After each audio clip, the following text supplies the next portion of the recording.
TJ, what's up, my guy? Hey, good evening, bro. Good evening. Hi, Dynasty. Hello, how is everybody? Good, good. Good. See you. Oh, Okay. yes, we got some new faces here. That Yeah. means we're doing something good.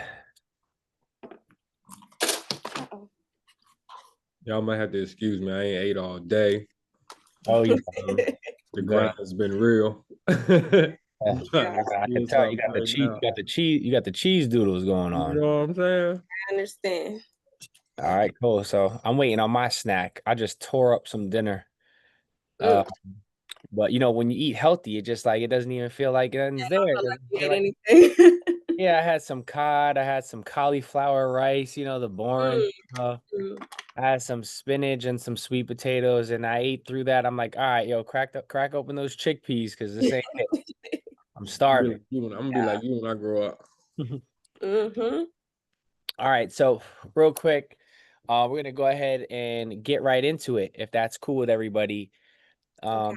Welcome back. So basically, just for context, I know you guys are still on going through the onboarding, so you guys should have received a list of action item deliverables that you guys should start working on effective immediately. It's really important. The first 30 days, like the most important, because it sets the tone for the entire, you know, for, Right. for everything, right? And so the goal is in those first 30 days, for you to really like hit the ground running, and you guys are about to find out why that's so important. Because today was actually like just a pretty legendary day. For not just myself, but other people part of our community who are gonna actually get on here and share. I told you guys from the jump that this is the real deal. I told you guys from the jump what we do is unlike anything else out there on the market, and I actually mean exactly what I said. And don't take my word for it. I told you guys do your research. I told you guys speak to other students, and you're gonna hear from one today who's experienced a great deal of success in a very short period of time, and just a few months ago was in a totally different situation. I'm not gonna tell his story. I'm gonna let him tell him.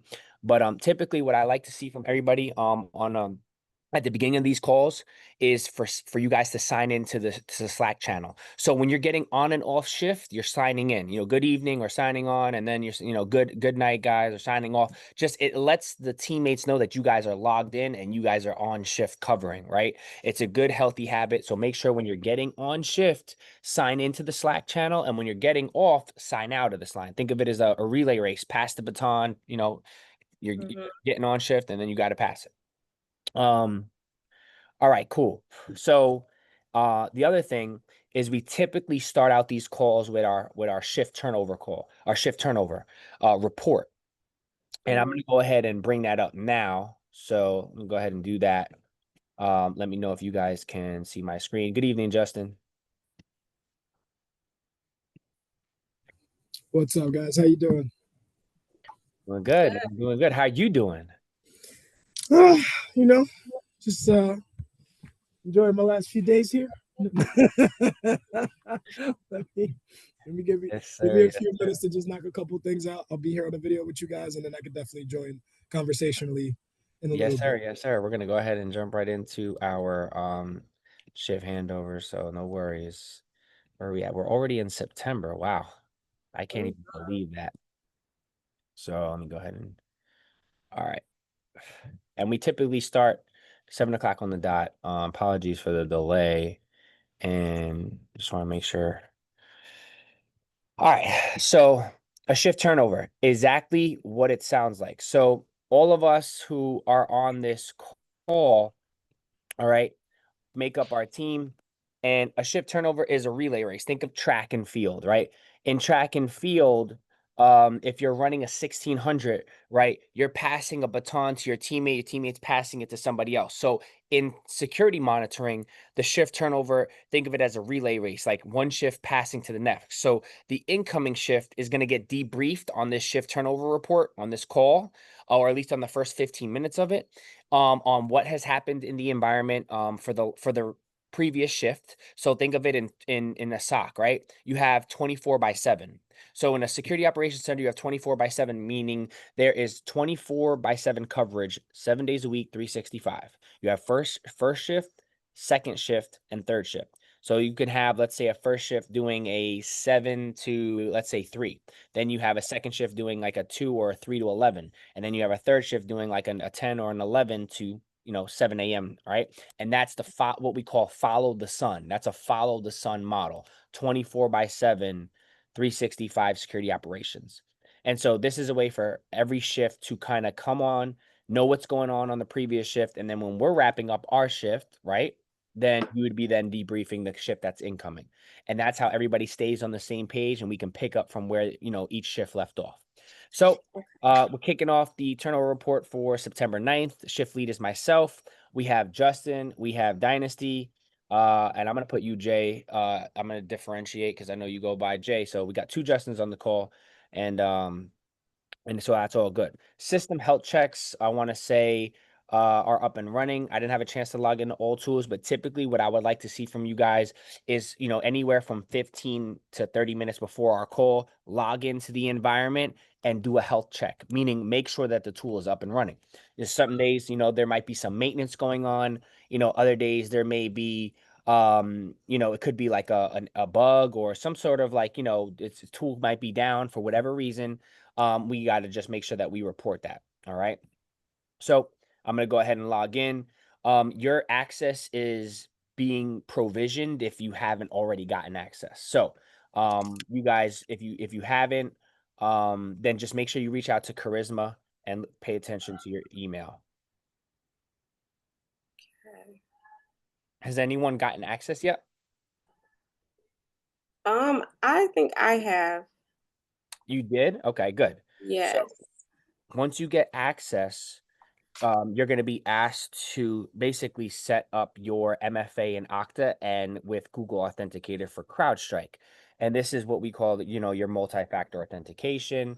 So that's just going to allow you to kind of get into these tools like I'm doing right now. You can see I just put in my code and I also put in my password. So you guys, your provisioning is taking place right now.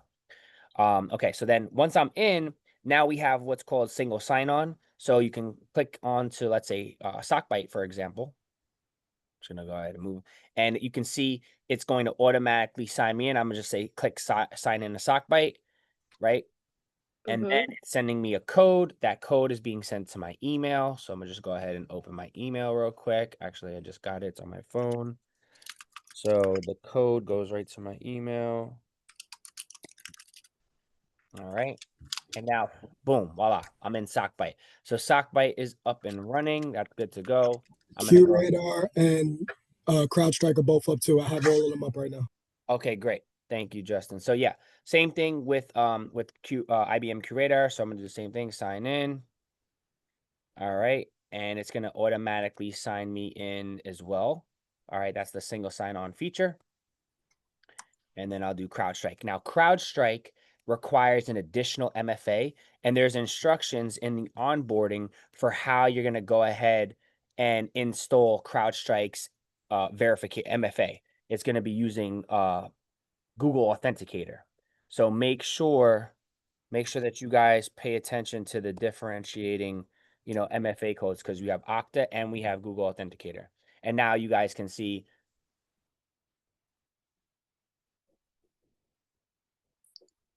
completed and all tools are up and running. We typically go through some general announcements. If there's any new announcements, these are pretty static, I would say, in regards to what we see in what we go through. So I'll go through them tonight because you guys are new, but all analysts must create a profile on all job boards and record within the tracker within the first 30 days of onboarding. All analysts must apply to 10 jobs daily and record their entries in the Sci Authority job search tracker. All analysts are required to create daily posts on LinkedIn and in the community, and like, comment, and comment post, as well as endorse team member skill section. So for example, Justin or Jay, you created your LinkedIn profile and I went to your page. You had asked me, hey, can you come in and endorse me on my top skills? And that's exactly what I did. I went to your profile and I endorsed you for your skills. That's additional credibility. And Dynasty, you should be going ahead and endorsing Justin. And Justin, you should be going ahead and endorsing Dynasty. And you guys should be doing that for the entire team So you have to reach out to your colleagues and be like, yo, Justin Bailey, can you do me a favor and endorse me for my skills on my page? And he'll know the routine to go through, and you'll do the same thing, show love, and that's going to serve as additional credibility. So when you list a skill set on your profile, let's say incident response, you want to have like 20 different endorsements from people that say, yo, this person can do what he's saying he can do, right? That's just one easy way for you to kind of build an authoritative profile and brand. Another thing you guys are going to start doing is you're going to start requesting recommendations. And those recommendations kind of serve as references, because when people come to your profile, like if you go to mine, scroll down to references or recommendations, you're going to see almost 30 people saying, yo, this guy's the real deal. He helped me as a career coach and cybersecurity and blah, blah. So that's all additional credibility. So make sure that you do that. Take the time to do it. All the stuff that I'm telling you right now, this is liquid gold. Like this is just pure gold, and you need to implement it. It's a differentiating factor between you getting off to a good start. And like I said, there's been people who've joined this program, no prior experience, within a couple weeks. I think the record was 3 weeks. Got a job working in cyber, right? But again, that's not everybody's experience, but I'm just saying, the sooner you do this, the sooner you really execute on this stuff, the faster, I'm telling you, is going to be a game changer. So take it seriously. Moving on, 500 connections on LinkedIn with the first 90 days of onboarding. So if you have an incomplete profile and it looks like you have 193 connections, I'm going to go ahead and pull a profile up. Justin, I hope you don't mind if I pick on you, just because we're all in this together. So I'm going to go ahead and pull up Justin's. All right, Justin, he already got straight to it. He literally rebranded his head, background image, his headshot. All right, you can see his headline. Nice. He has 349 followers, 323 connections. There's a difference. Followers are people who are following you, right? We all know what that is. Connections are people you're mutually connected with. You can follow someone and not be connected with them. So you want to focus on connections, right? Obviously, people are going to follow you the better your page is branded, right? And the more you position yourself as an authoritative figure. But connections are who you're directly connected to. And the people you want to connect to the most are going to be the recruiters, the hiring managers, and the talent acquisition directors, because those are the people who have the what?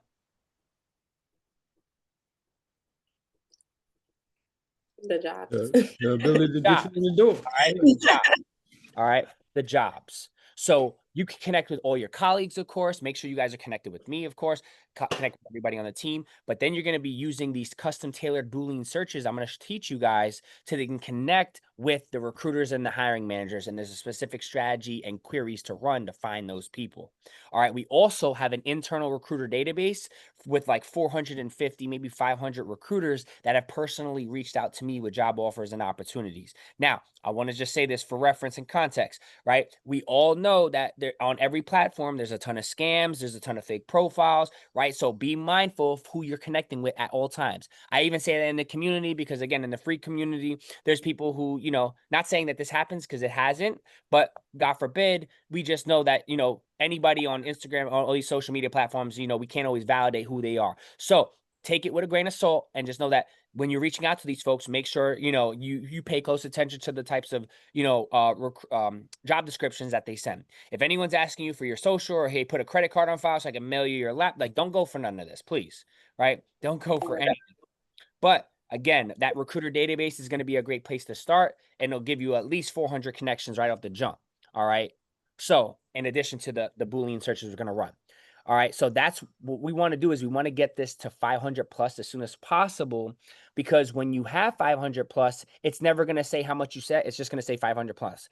I probably have thousands. I have over 7,300 followers, but the connections, once it says 500 plus, that's all it's going to say. And so that looks like a complete profile, somebody who's really leveraging the platform and knows what they're doing. Okay. So this is all important. And then there's some other filters you guys need to turn on and off to make your profile look appealing. We don't go with that green, ugly banner because you can turn it off to the public and only show it for recruiters. So you don't have to have that open to work. Whenever I think of that open to work sign, and I told Justin this a way back, and he used to laugh at this, but when you have that like open to work banner on your, it's like this. Oh, please. Oh, please. Just give me the job. I just really need it. Right. And no recruiter right? You got to think, right? If someone has that open to work sign, right, it's like almost like shaking a cup. It's like you must you probably aren't like a top, top rated professional in your space, because if you were, would you really need to do that?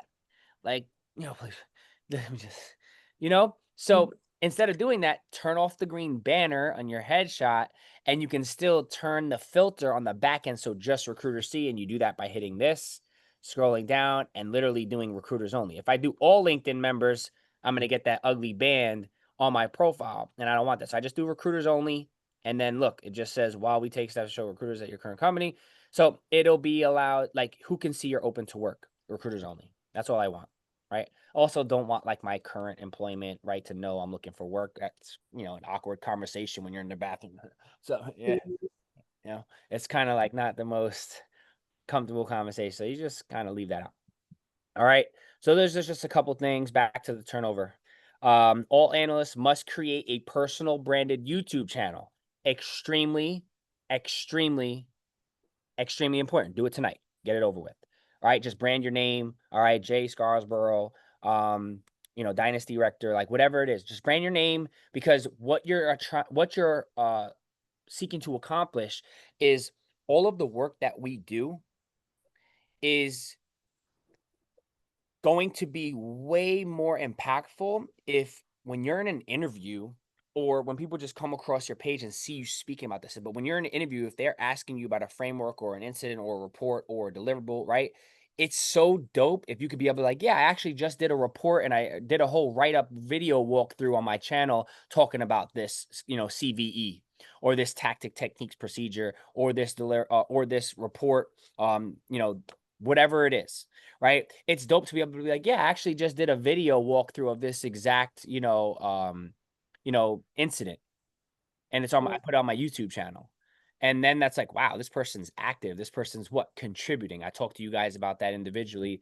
ABC model. You want to go from student beginner to contributor as fast as possible, and you want to maintain contributor for as long as possible so you can transform into an authority.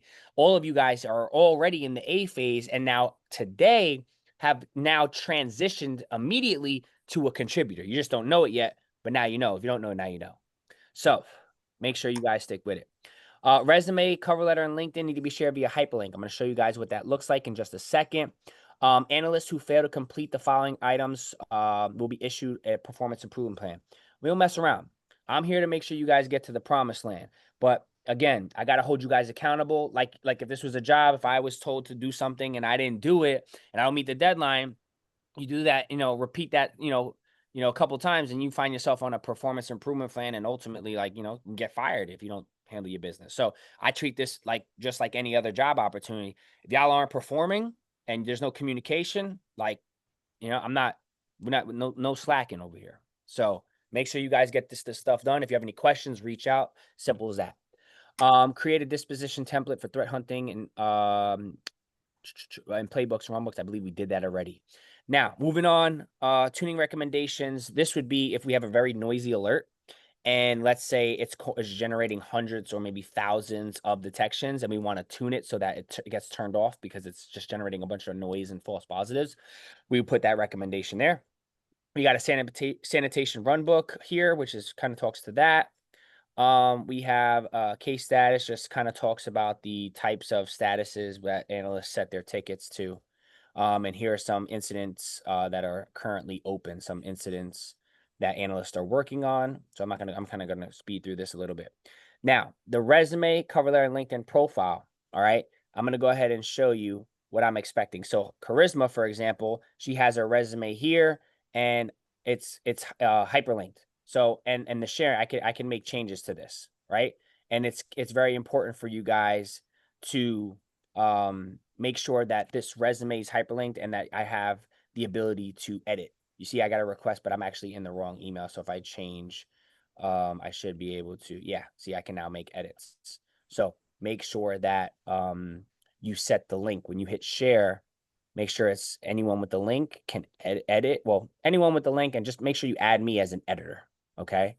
And that'll be suffice. So you're going to do that for your resume. You're going to do that for your LinkedIn, right? Your LinkedIn should be hyperlinked as well, so I can see your profile. All right. and your cover letter. All right. Any questions on that? Yes. Oh, go ahead, Dynasty. Oh, I didn't have a question. Oh, so we're gonna put all that on the same page that you're on right now? Yes, I'm going to go ahead and create a section for you guys. And I actually think I want to thank Tor, who's not on this call right now, for reminding me to add the YouTube channel. All right, that's going to be really important. So I want you guys to also do that. So it'll look just like this: resume, LinkedIn, cover letter, YouTube.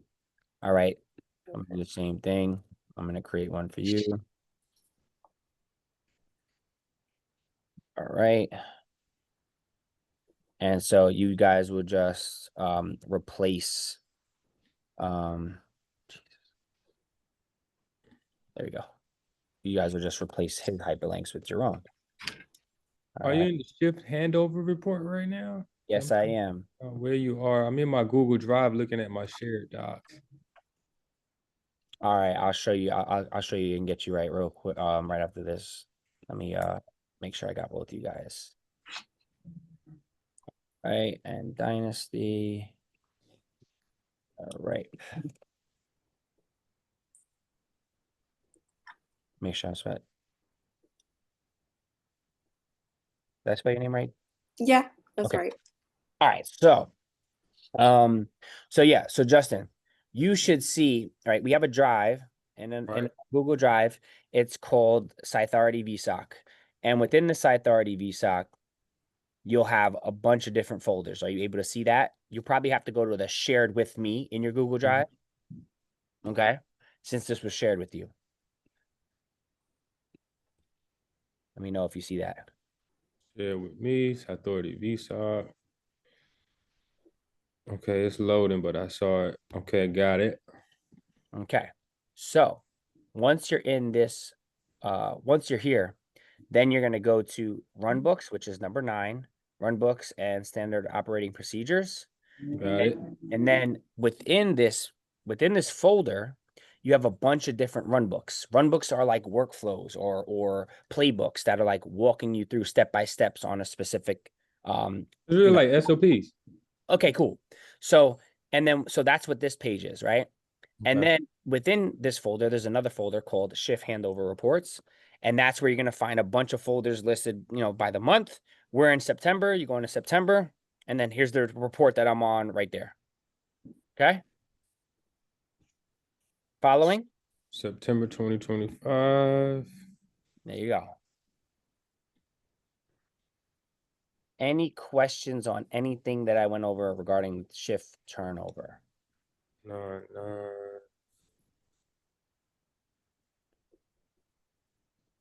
Okay, got it. All there? I'm assuming you're good to go. If not, just let me know. I'll make sure you're good to go. But yeah, I'm good. I'm in the report. Okay, cool.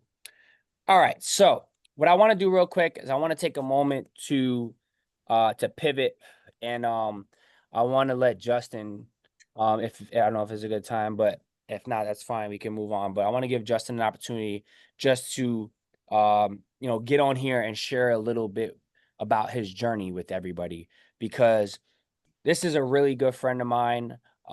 He's actually one of my best friend's best friend. And that's how I was introduced to Justin, maybe over like 10 or 12 years ago. And, he joined the program a couple years back. He's kind of gone through an evolution of different roles. He's worked at some large organizations, Meta being one. Obviously now he's at Snapchat, but within the last 5 months, he's experienced some really, really, I want to say, I'll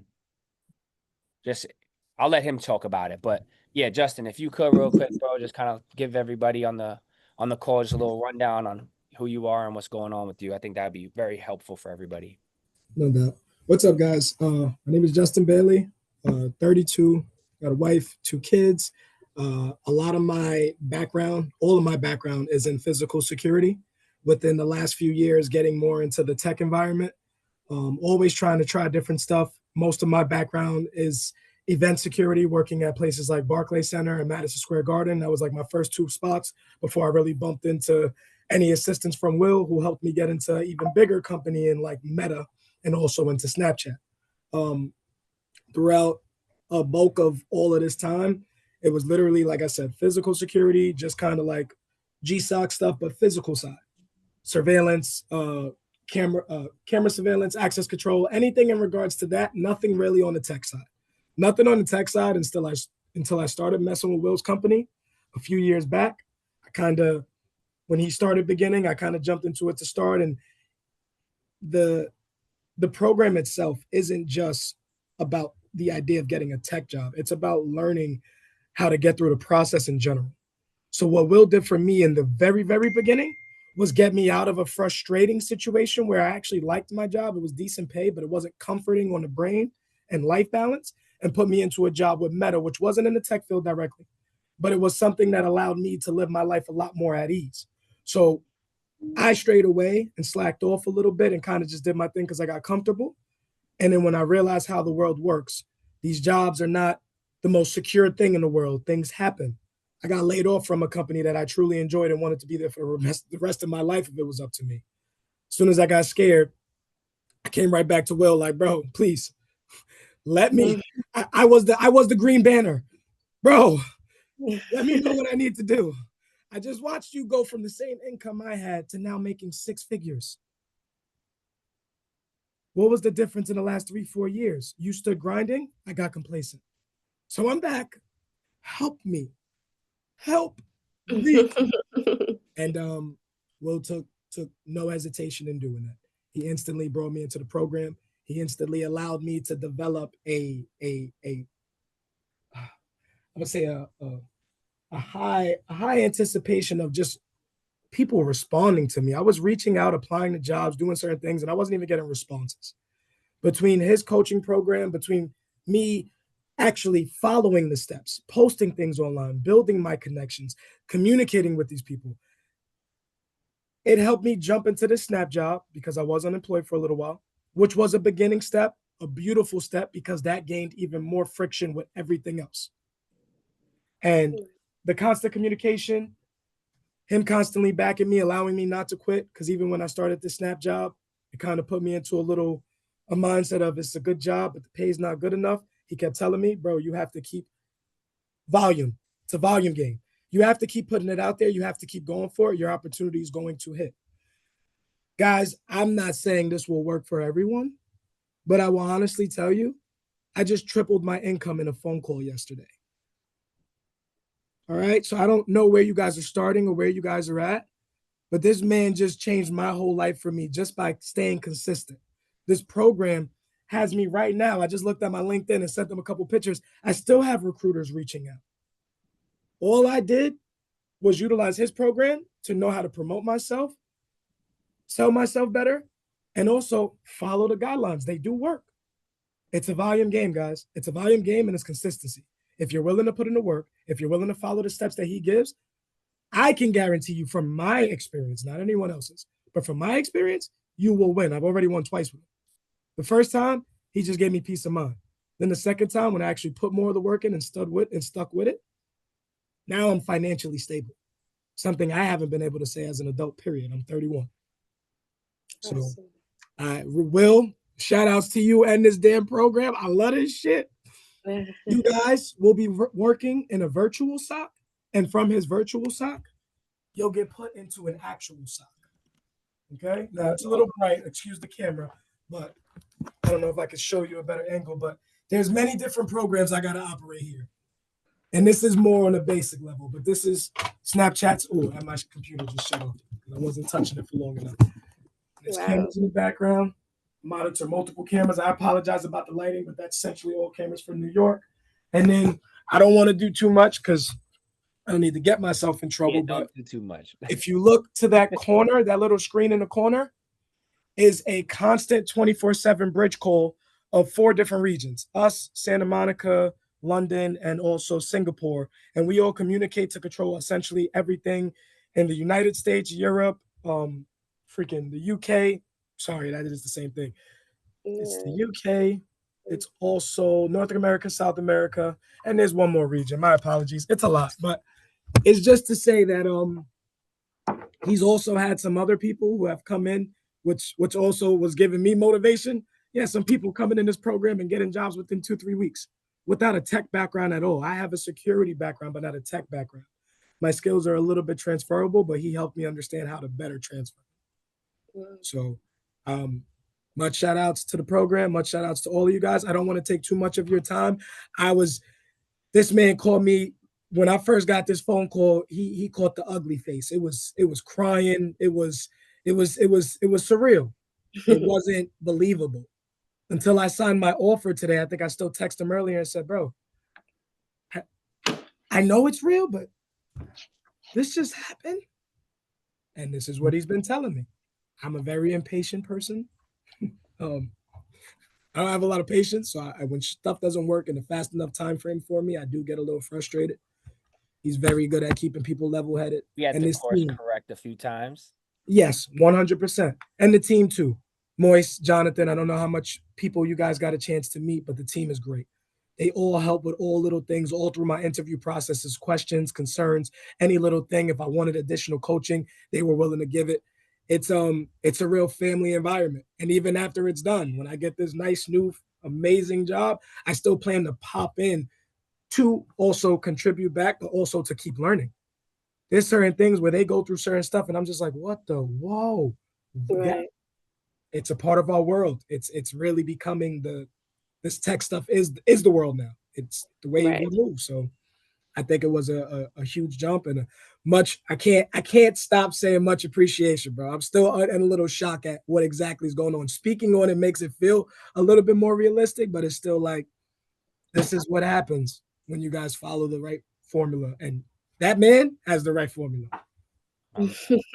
All right, Just, how much do I owe you? What's the Cash App? You know what I'm saying? Just Matter of fact, with the offer letter you just signed, I might need a Cash App. Right. What was it? Is it a 6 fig? Is it a 6 fig? Yes, it is, sir. You fig Newton? Yes, it is. Yes, it is. The first one I've ever got. Oh man. Well, into I didn't want to over talk nobody, but congratulations, my guy. Thank you. Thank you, Big guys. up, big up. Man. I'll be honest though, Justin, he put the work in. Like, I know a couple times course correct, it's not easy being a husband, a father with, a family of 4. Like I'm in that same boat. Sometimes you feel like defeated, sometimes you feel less than. It's not easy. Like 5 months ago, Justin was unemployed. I don't know if Justin remember, I was in one of those classes months ago.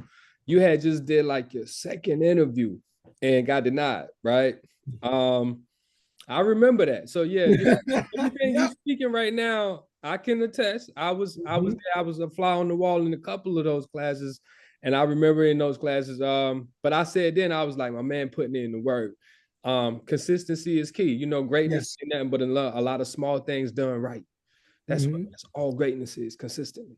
So I already knew, you was destined for greatness. More you shall obtain. So congratulations, man. Big ups to you. Thank you, and I will say, man, you definitely right. The program worked. I will tell you, in Dynasty right now, since revamping my LinkedIn, I've already had 4 recruiters reach out to me. Wow. I'm working on that right now. That's how it starts. It gets heavier. Right. They get a little annoying at times. That's what my goal is. That's what my goal is. I want to get the phone ring and let it get a little annoying. Yeah. It's a good problem. But I just did this probably William, man, probably a couple days ago. Yeah. Like, a couple days ago. Right? I didn't know that. That's great, man. That's what we want. And I'll be honest, it's a tough market right now. Like it is. I've experienced, like, I'm not gonna lie, for a couple years, from 2018 to like 2023, mid 2023, I was getting calls multiple times a day. Not just here, there, popping in, like multiple times a day. I was getting calls from recruiters, and then hold on 1 second, sir, I'm getting another call. Just give me one more. Hi, this is. I was getting multiple calls. I was on a call and had to click over to another recruiter. It was that crazy. That's where, like, you'll see the data. And so now it's a tough market. So you really got to separate yourself. You really have to be established, distinguished, an authority, contributing, right? And so, I mean, it's just it's amazing. So like I'm telling you guys, just stick with it.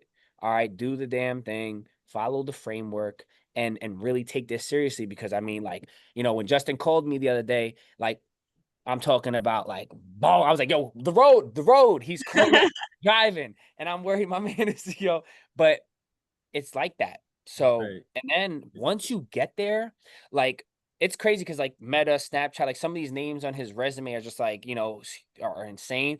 But like once you hit that, like that number, when you're in a comfortable 6-figure role and like the checks are different and there's a different level of confidence that like really starts to like, I was like, yo, bro. And we had this conversation, he was thinking, the range, he was told on, and you could talk to it, Justin, more than I can, but you had called me the other day and you're like, yo, can we do like a little interview coaching? Or I was like, yo, you want to do a little interview coaching before your next call for salary negotiation? And he was like, yeah, they got a range. And the range was like, I don't know, 60 to 80 or 60 to 90 or something like that. And I was like, bro, listen, you're getting the top of the range regardless. This is what you got to do. This is what you got to say. You're in there. No problem. Like, no questions asked. It's going to happen. And not only did he get the max, he got double the max. He got the super max. Yeah. He super maxed it. Like, he came back with an extra 70 grand on top of his offer. That's insane. With equity, stocks, like, I was like, damn. Ooh. Yeah, I'm coming to Kissimmee. I've yet to eat, at the Philippe's. So, we outside. Right. But that right there, I was like, wow, I've never seen anything like that. I've never seen that before. That's crazy. Like when you get, like, you're coming into the call thinking I'm gonna pitch and advocate for the max, and then they hit you not just with the max, but a double your max. I mean, Yeah, I That's didn't expect that at all. what's At the all. let's just we here it's small. What's the total comp on this pack?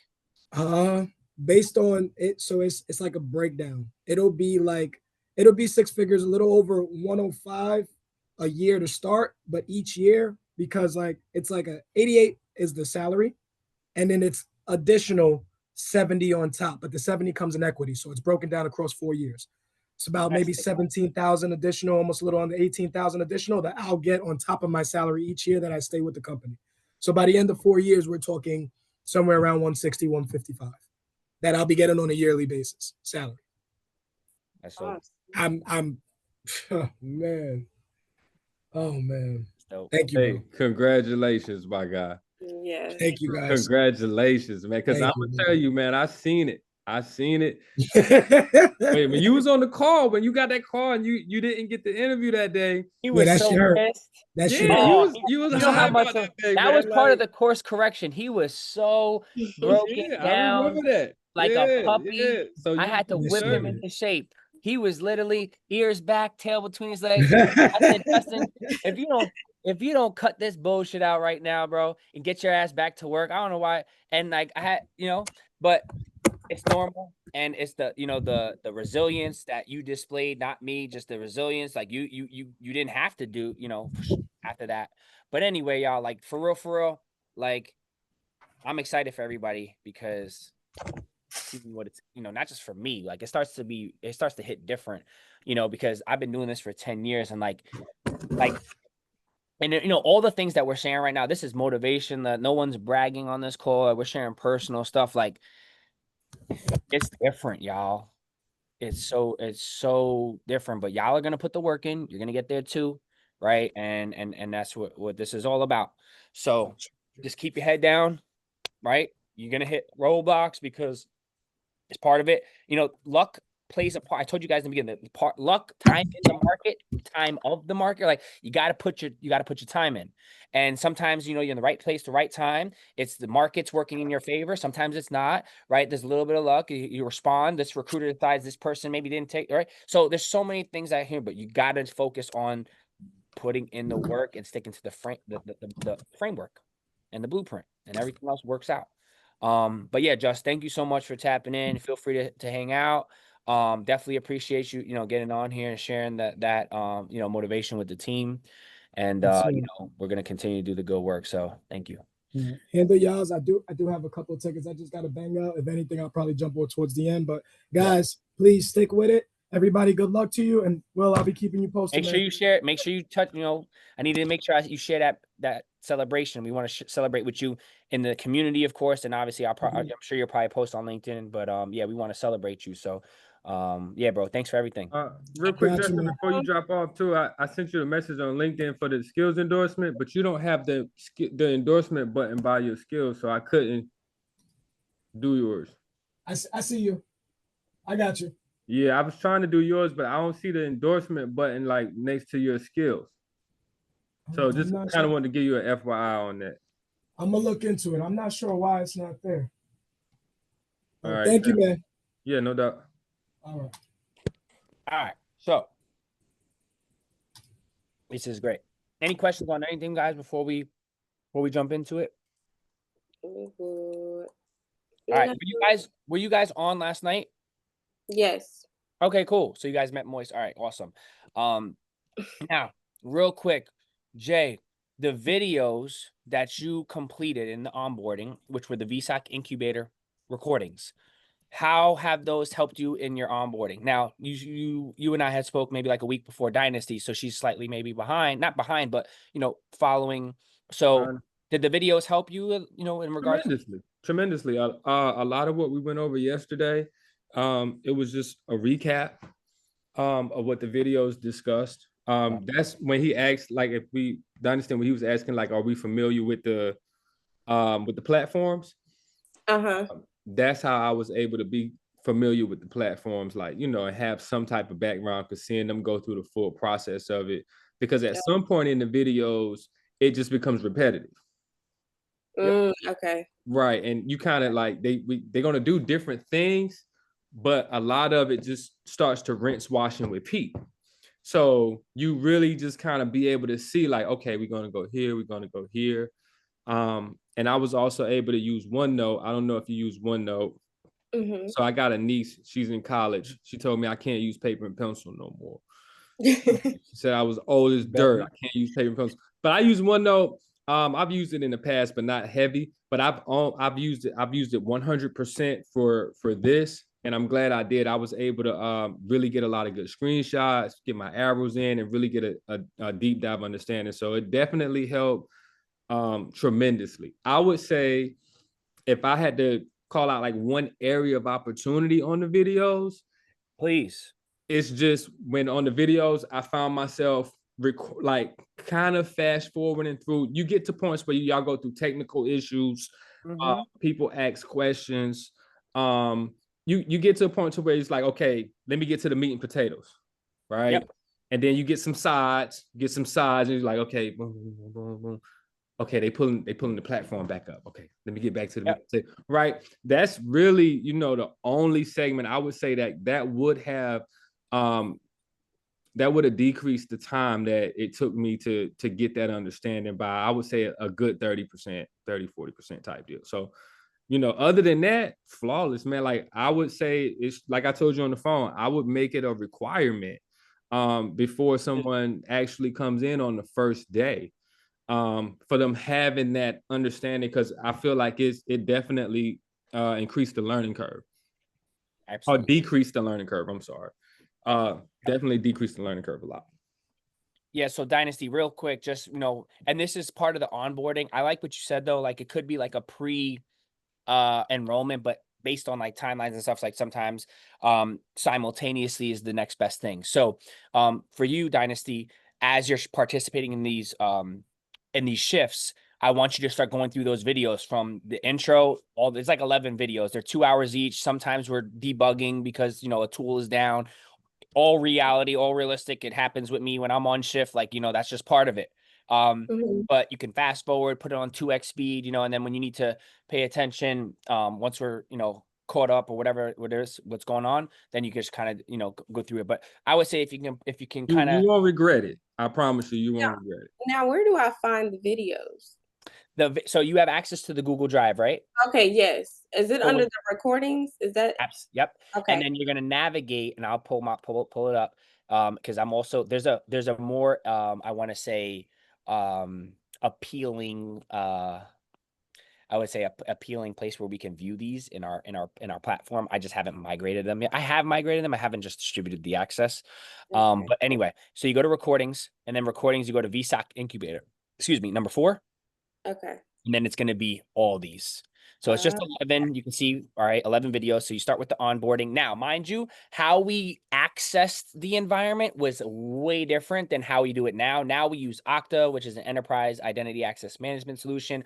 Before we had a different solution. So you might be seeing us access the environment slightly different than how we actually do now. But that's okay. Just again, some of this is a little older, but the context within the tools applies. So just keep that in mind. Don't think that you have to download a VPN, blah, blah, blah. So, okay. Okay, cool. So that's that. So you'll get those videos. Now, here. Now I want to just kind of jump into the meat and potatoes, if you will, in regards to what we do on Tuesdays and what I'm going to have you guys doing with me. What we're going to do on Tuesdays is going to be threat hunting via counter adversary operations. It's a whole different whole thing, right? So within the SOC, right, you guys are going to be doing a lot of incident response management, which is going to be, responding to alerts, as you can see here, these detections, and then actually like working them, writing up a case report within our SOC tool, within our XOR tool, SOCBite, and then, walking through the whole incident response lifecycle. Now, CrowdStrike is an EDR tool, endpoint detection and response. It sits on the network, on the host. Host is a server, a computer, a mobile device, you name it. And so what we're going to be doing is that on Tuesdays, we're going to be focusing on threat hunting, which is not reactive security. It is proactive security. So instead of responding to an alert, like you see here, 303 detections, that's an alert. In CrowdStrike, they're referred to as detections. And in QRadar, they're referred to as offenses, but it's all different ways of saying an alert. And you can see here, here's an alert. Informational severity is informational. Here's an alert right here. Severity is high. So let's just say I click on this alert, view the full detection, and now we're working an alert. All right. Now it's like this triggered and we're working it. We're walking it down. Right. This is reactive, right? Something triggered and now we're responding to it. What we're going to be focusing on on Tuesdays is we're going to be doing a whole different part of security. In most Fortune 500 enterprises, they typically have, I want to say, depending on how large it is, I've only worked for multi-billion-dollar companies. So typically it's a 40-person SOC. We work with the intelligence team, that there's a threat hunting team dedicated to threat hunting, digital forensics, DLP, vulnerability management, engineering, whatever. So, all right. So what we're going to be doing is a whole different domain of security. Okay. It's called threat hunting. And what we're going to be using to perform these threat hunts is we're going to be using a module within CrowdStrike, because there's tons. If you click on this hamburger on the left, these are all the different modules within CrowdStrike. We're going to be using a specific module that is going to aid in our threat hunt, and that's called the counter adversary operations. So you're going to click on counter adversary operations, and then you're going to go to adversaries. Now, just from the name of what does it sound like counter adversary operations is all about, Dynasty? I would say Don't um make it up. Just, I right? don't What? know, counterattacks. I don't know. Yeah.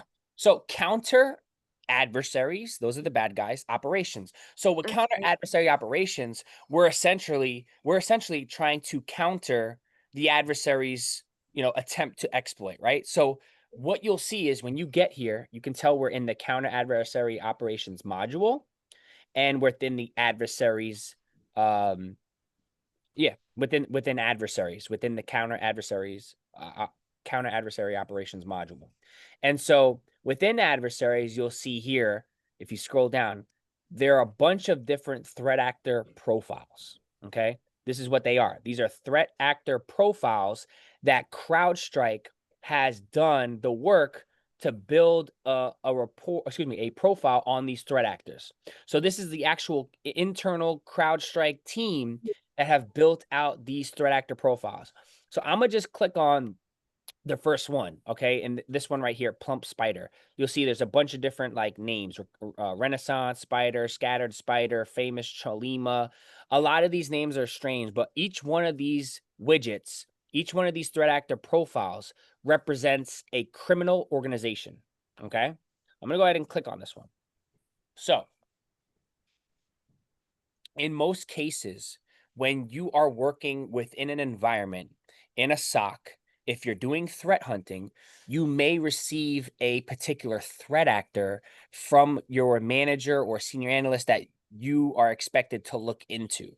So let's just say, for the sake of this conversation, let's just say me, the SOC manager at Site Authority, said, Dynasty, Justin, for your shift, I want you guys to conduct a threat hunt on Plump Spider. Reason why is because, we're in the fintech space, and this adversary is active, and they just targeted not us, but a competitor or a bank or financial institution in our industry. Do we care about that? I think so. Think about it. On your block, if the neighbor's house got broken into in the middle of the night, the neighbor's to the right of you, would you care about that? Yeah, you probably care about that because you're like, yo, this house just got broken into next door. They threw a rock through the window. They stole stuff out the car, and you're in the house right next to them on the same block with your kids and family, right? So of course you care when somebody within your industry, right, or that's a hop, skip, and a jump away, is a victim of an attack, because the question you're going to ask yourself is, right, what's stopping us from being the next victim? Right. So this is how this will land on your desk. So let's just say that in this instance, Plump Spider was targeting a competitor or a vendor or a supplier or a customer, anybody that could potentially impact us. Now, here's the thing. It doesn't have to be directly. If you're working with a vendor, somebody that, let's say, you purchase parts from, or if you're working with a supplier, somebody that supplies a specific item, or if you're working with a customer and a customer gets hit, that's all bad. That's called third-party risk. Because if a vendor, supplier, customer gets hit and you share data with that company, now you're potentially impacted, right? If they store your data and their data was compromised, there's impact to your organization. So we want to know what's going on and what's happening. So Plump Spider, let's just take a look at this together. All right. We have this whole entire profile. We have the name, we have the region. So this looks like it's an adversary based out of Brazil or South America. How do we know that? Well, we can see right here in origins. They're originating from Brazil and South America. We also see that they're the adversary types an e-crime organization. We see they're active, which is important because they were first seen. When were they first seen, Dynasty? September 2023. And when were they last seen, Jay? September 2025. So they're active. That makes sense, right? Because they were first seen 2023. So they're about 2 years old and they're active.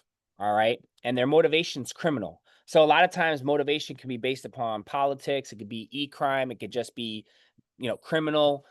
This isn't a criminal organization like most of these are, right? A lot of times you'll see like e-crime or criminal, and that just means they're a criminal organization. Now, whenever you see the term APT, there's a cyber glossary in our drive. I believe it's in the actual SOPs. It's the cyber glossary, and it has a bunch of different terms that you guys should get familiar with. And one of those terms you'll see in there is APT. And APT stands for Advanced Persistent Threat. Think of it as an adversary, an APT. So let's say it's APT 50 or APT 28. It just have a number. It'll be like Advanced Persistent Threat 28. That APT is a criminal adversary, is a threat actor, right? That is backed by a nation state. Let's say Russia, China, North Korea, Iran, right? So an advanced persistent threat is a criminal organization that is backed by a government. This is typically very dangerous because they have a lot of, capability because they're funded by a nation state. Okay. Right. So this instance, it's a criminal e-crime organization. Now, what industries are they targeting, Jay? Or what industries are they targeting, Dynasty? Telecommunications, technology, retail manufacturing, financial services, and insurance. Right. So it's not uncommon for these adversaries to target multiple industries. It's not uncommon. They're a criminal organization, so they're looking to get bread however they can. Now, what target countries are they targeting, Jay? Brazil. Exactly. All right. Give me 1 second, folks. I'm just going to go ahead and grab this. I got to get this bug candle going. 1 second. Okay.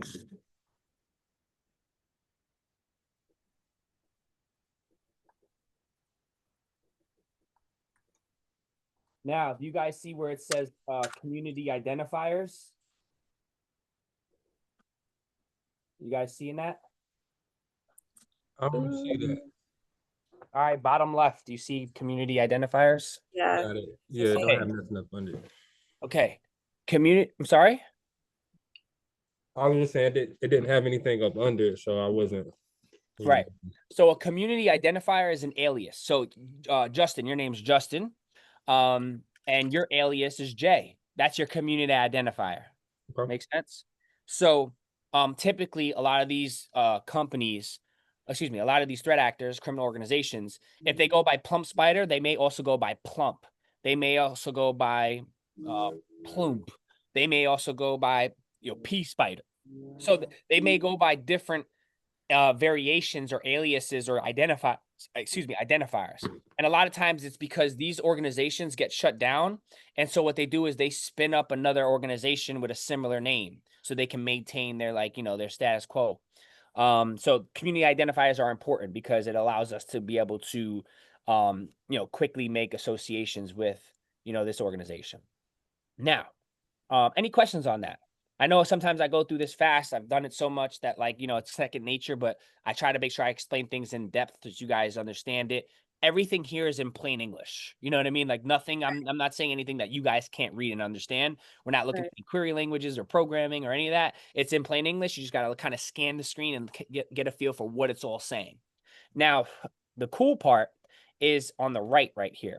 I'm going to go ahead and show you guys what I mean. So you can see this adversary activity and threat intelligence. What I want you to pay attention to is right down here. Obviously, this sandbox reports and endpoint detections don't have anything. There's no detection. So like, for example, if there was a 1 here, that would mean that there was a detection like I showed you guys earlier when we were here. See these detections like I showed you guys earlier?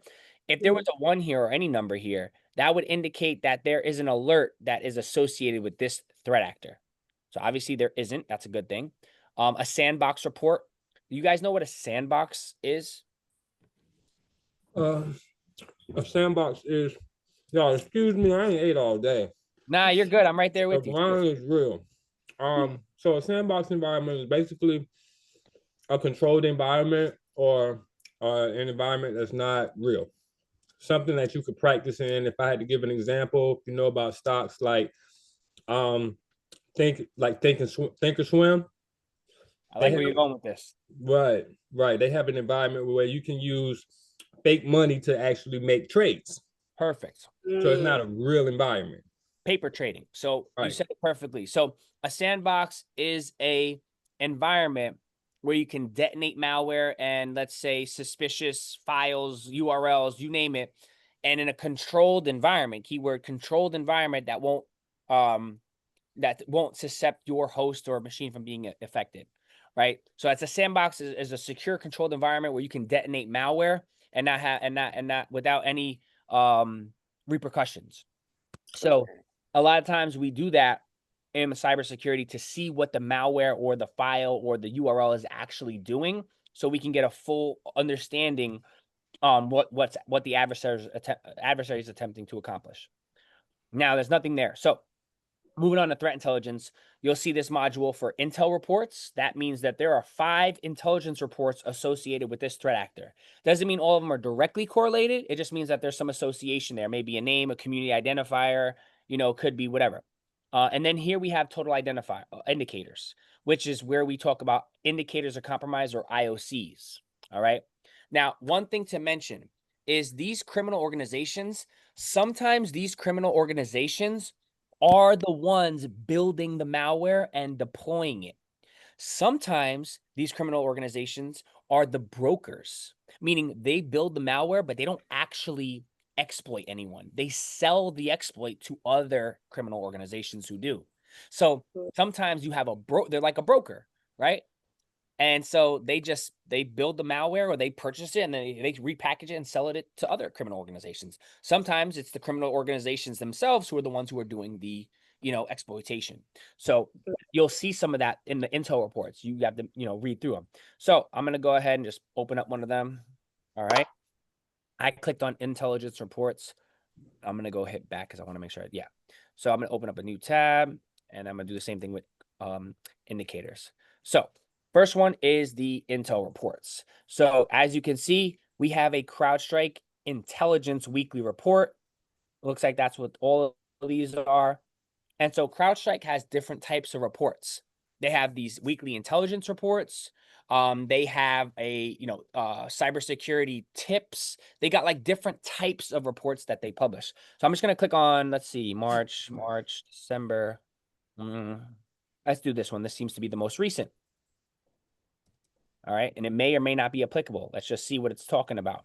All right, CrowdStrike report. This is May.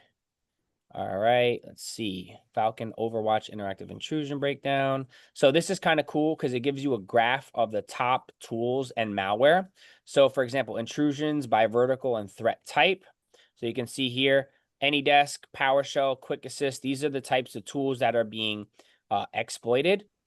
And then you can see within the industry, right? So, this is one thing to know. The top 3 most targeted industries for cybercrime are healthcare, government, and education. However, another industry that leads in, I want to say, is a huge target of cybercrime is manufacturing. Okay, manufacturing, because a lot of manufacturing is going through the automation phase right now. A lot of these like factories and plants are being automated. So being that they're being automated, what does that mean? They're also highly susceptible to cyber attacks, right? And that's the crazy part about this whole thing. And what I talk about all the time is that cybersecurity is the front line of defense and backbone to every industry. You can't have artificial intelligence and not talk about cybersecurity right after that, right? Because as artificial intelligence continues to be adopted on a global scale, what's going to happen to the attack surface? It's going to continue to expand. And that's good for all of us on this call who have the skills. Anyway, continuing on. Looks like there's a China targeted intrusion actor exploited an Apache web server. So what I like to do to kind of give me like a better, more efficient and effective approach when it comes to, screening through data is I like to work smarter, not harder. So I'll just do like, let's say like a control F. Let's see if that works here. And then I'll do like, what's the name of this threat actor? It's Plump Spider. So what I like to do is I like to just do like a control F and then I'll do like plump and see if anything hits. Well, we can see here that there was an additional report. Looks like this wasn't really related to Plump Spider, this report, but it looks like, because you can see like there's different articles hyperlinked within. So like if you click on one of these CSA, let's see what happens. Okay, something went wrong. I'm not sure what happened there. Sometimes these articles don't always work, so it's just worth opening. And there are certain limitations with licenses, so sometimes we may not be having access to that. But you can see there's multiple articles embedded. So what I wanted to show you guys is, boom, there is one hit for Plump. And you can see here, Plump Spider, vishing calls, deliver RMM tools, soft ether VPN, and custom information stealer to Brazilian entities. Okay, we might not always have access to the other articles that are embedded here, or maybe there's just an issue right now going on. But again, you can see here that this is the correlation for this article within this intelligence report right here within this module. Okay, so this is just something to check. You can also, and this is what I teach people how to do right at the core, is CrowdStrike's putting this on a silver platter for us, right? CrowdStrike basically did most of the hard work for us with respect to this threat actor profile. So what if I was like, yo, Dynasty, I want you guys to do a threat hunt on Plump Spider, and you went into, adversaries, counter adversary operations. You went into adversaries and you didn't, there wasn't anything for Plump Spider. You searched it and there was no profile there. Like if I said, I'm just going to make it up. This isn't an actor, I don't think, but like Blizzy Bear, let's just say. If I type that in and there's no, looks like this, well, what are we in right now? I should do that. Yeah, so let me do this. Hold on. Sorry about that. In the wrong section. Sometimes I get excited. All right. So if I go here, I'm in adversaries. If I typed in Blizzy Bear, and let's see if there's any hits. Adversary, sorry, I was in the right place. So no results. So there's no hits for Blizzy Bear because I don't think that's a real threat actor. So if that was the case, what would you do? You don't have a threat actor profile now to lean in on, right? As your foundation. What do you do? Because at the end of the day, you gotta do research, right? here you go. So the key point in a threat hunt, there's one goal in the threat hunt. Hunt. And is to do exactly what we have right here. The goal of a threat hunt is to discover indicators of compromise. An indicator of compromise is a suspicious or malicious file, hash, email, domain, URL that has a suspicious or malicious reputation. So in this threat actor profile, we have total indicators right here. I love seeing your guys' faces when I start talking about this and y'all get off that security plus bullshit and we get ready. I love seeing y'all faces light up like we're doing this for real. At the highest level. Like this is really a 6-figure skill set in its own. And I'm leading this at Microsoft. So like I love to be able to share this with y'all because this is real game right here. This is the real deal. All right. Sorry, don't mind me. But these indicators right here are being presented on a silver platter. It's like, hey, there's the threat actor profile. Hey, there's 285 indicators right here for us to look into.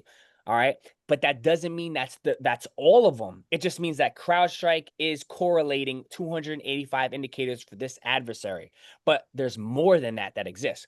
But Dynasty, if they didn't have this profile, you would have to go and try to do some research to find more information about them. What would you do? Simple. All you would do is you would type in, what's the name of this adversary? Plump. I remember that. Plump. Plump Spider, yeah. I love Plump. All right. Plump Spider IOCs. All right. And if it was a different name, you type in whatever it was, Blizzy Bear IOCs. Because what that's going to do is putting the threat actor name and then it's concatenating the threat actor name with indicators of compromise and seeing if there's any hits. So like, for example, some, I want to say credible sources, Dark Trace, you see Unit 42, which is Palo Alto. So I might maybe open that one up. Let's see. Oh, here's something from CrowdStrike. We already know that we're looking at something in there. You can also see here, right, when you're looking, it says scattered spider. So it's a different type of spider adversary. But look here, it says missing plump. So I wouldn't go into that because it doesn't show anything with plump in that article. Threat actor, Palo Alto Network. So I'm just going to see, again, I know CrowdStrike didn't have anything after May, right? So you said Unit 42 was a good one, right? absolutely. That's Palo Alto's security team. So here we got something. Let me see if there's anything here related to, if I do Control F and just type in Plump. Okay, nothing there. So I'm going to back out of that.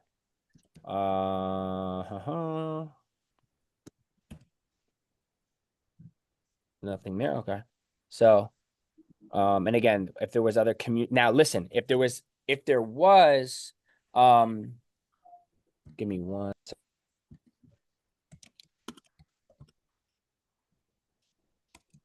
If there was other community identifiers, then you would also want to use those community identifiers and then append the IOCs, because there may be an article for Plump Spider, but there may not be, and it may be under, let's say, P Spider IOCs, right? So you would want to check the different community identifiers if nothing is popping up in your open source search for that particular threat actor name. You also got to check the community identifiers. Does that make sense? Mm-hmm.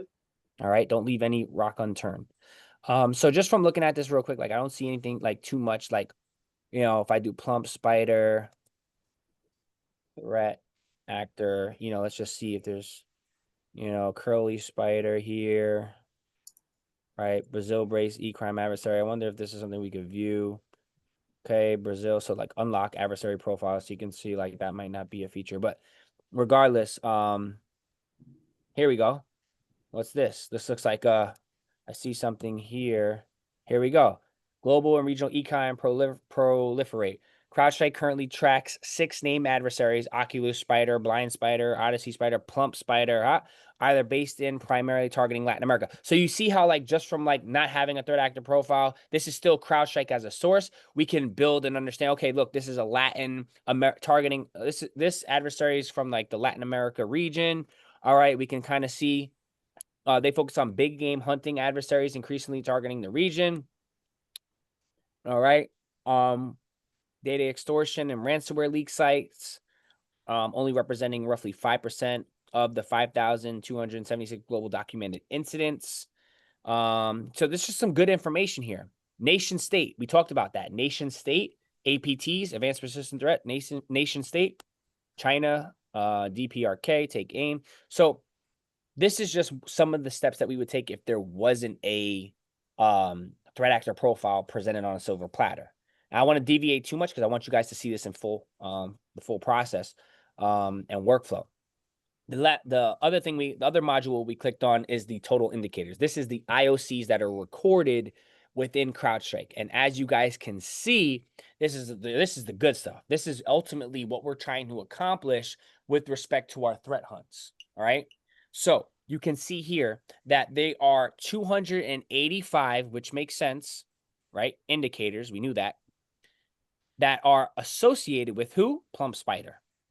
Okay. And just get familiar with these. These are filters, right? So you can literally click on these and filter the search results. Look at the columns. This says the confidence. What is this? This is like the severity. This is high confidence, right? The indicator is the type. The indicator type is right here. Remember, I talked about what are indicators of compromise? I talked about URLs. I said hash values. I said domains. I said I said emails, and I said IP addresses, right? There's the types right there. So you can see here, each one of these indicators has a number associated with how many there are associated. So URL has 79. SHA-256 has 56. There's 8 IP addresses. So if I click on one of these and apply, I'm only going to see that particular, that particular one. Like, for example, I just clicked on IP address and boom, we have 8 items that are all IPs. Okay. But I'm not going to do that. I'm going to literally just click on the ones we want to see. And for context, when you guys are doing this, we want to see URLs. We want to see SHA-256. We want to see MD5. We don't care too much about the SHA-1 because that algorithm isn't as strong or dependable as SHA-256. So we'll just focus on those 3. We'll have domain, IP address, and if there was like an email, we would grab that too. Then we're going to hit apply. Now, it's not uncommon for when we're doing this to come across, let's say, an adversary who has 1,000 IOCs or 3,000 IOCs. I've actually done a threat hunt where I discovered over 1 million. It was like 1.2 million IOCs, which is going to be like physically impossible for you to go through on like a single shift or like in a a couple shifts, right? That's a lot of IOCs. So when it's a significant amount, this is not a lot. 231 is not a lot. But when it's significant in terms of volume, then we're going to filter even more because we're probably going to add more filters like, let me just show you guys. We're going to say last published date was in the last 24 hours, and that may be 1,000. Like we want to keep it like under 1,000, right? If you're working like a 8 or 10 hour shift, obviously we're on for 2 hours, so it's going to be even less than that, but the context will remain the same. So for example, you can see here within the last 24 hours, there were no indicators published, but within the last week, there was 32, right? So I'm just going to go ahead and just select that filter last week. We want to see the most recently published indicators. All right. So that's been applied. And now you can see, we see 32 items and we can all say, yep. Okay, cool. And it looks like there's it's pretty balanced. Domains, hashes, URLs, looks like nothing but It looks like there's no IPs, but that's okay, right? And actually, we'll do this. I'm not gonna. I'll remove publish date because I want you guys to actually see all the indicators.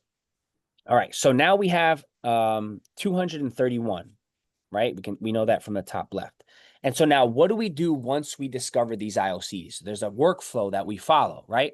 Once we get to this point of building out the threat actor profile and being able to discover these indicators of compromise, whether they were from the threat actor profile in CrowdStrike or we found them in our open source reconnaissance phase search on our own, now we have tangible indicators. What do we do now?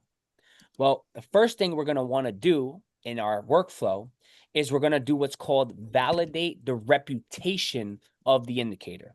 All right. You're wondering like why it's already malicious. Well, sometimes adversaries use certain IP addresses or domains, right? Hosting service providers to host maybe a malicious website, but that doesn't necessarily mean it's bad. It means that it was being used for bad and it could have since then been taken down.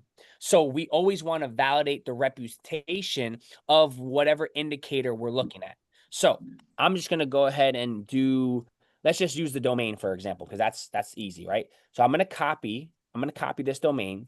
And what we're going to do is we're going to validate the reputation. So the first tool I usually like to go to is VirusTotal because it's free, it's open source, and it's reliable for the most part. And I'm going to go ahead and paste that there. And right off the jump, I can see 1 out of 95 vendors are saying that this is malicious. Now, here's the thing. You never rely on one source of intelligence, right? You never rely on one source of intelligence, right? Let's just say, Jay, I was like, yo, Jay, you got to buy this stock, man. This stock is fire, man. Like, yo, this stock's going to make you a lot of money, man. And you have a couple other friends who you know are in the stock market. You would probably feel more comfortable with like, yo, Justin, Mike, you ever heard of this stock? Like, what do you think of it? Well, nah, man, that stock's going crazy, man. I have a hunch. You would feel more confident knowing that all three, right, of your sources said the same thing. Now, if I told you, yo, Jay, this stock right here is going to go through the roof, but then you had two other buddies like, nah, I never even heard of that. What is that? Or actually, that's a terrible stock. Their leadership is trash. They don't have any real utility, whatever, right? That might have you be like, all right, well, maybe this isn't the best investment, right?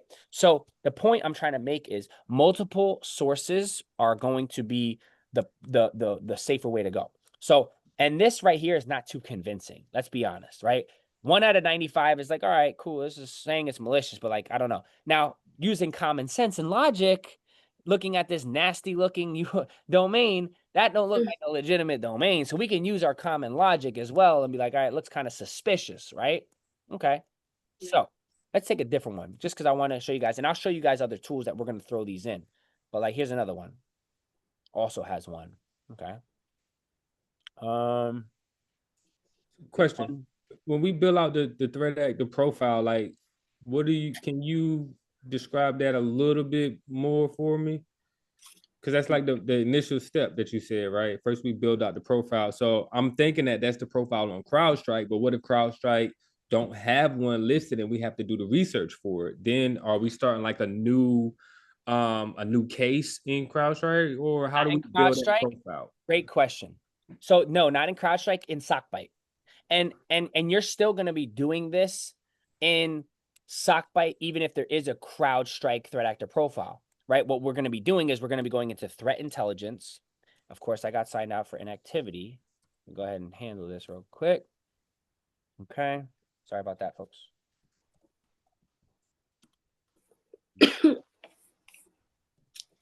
So regardless, all right, regardless,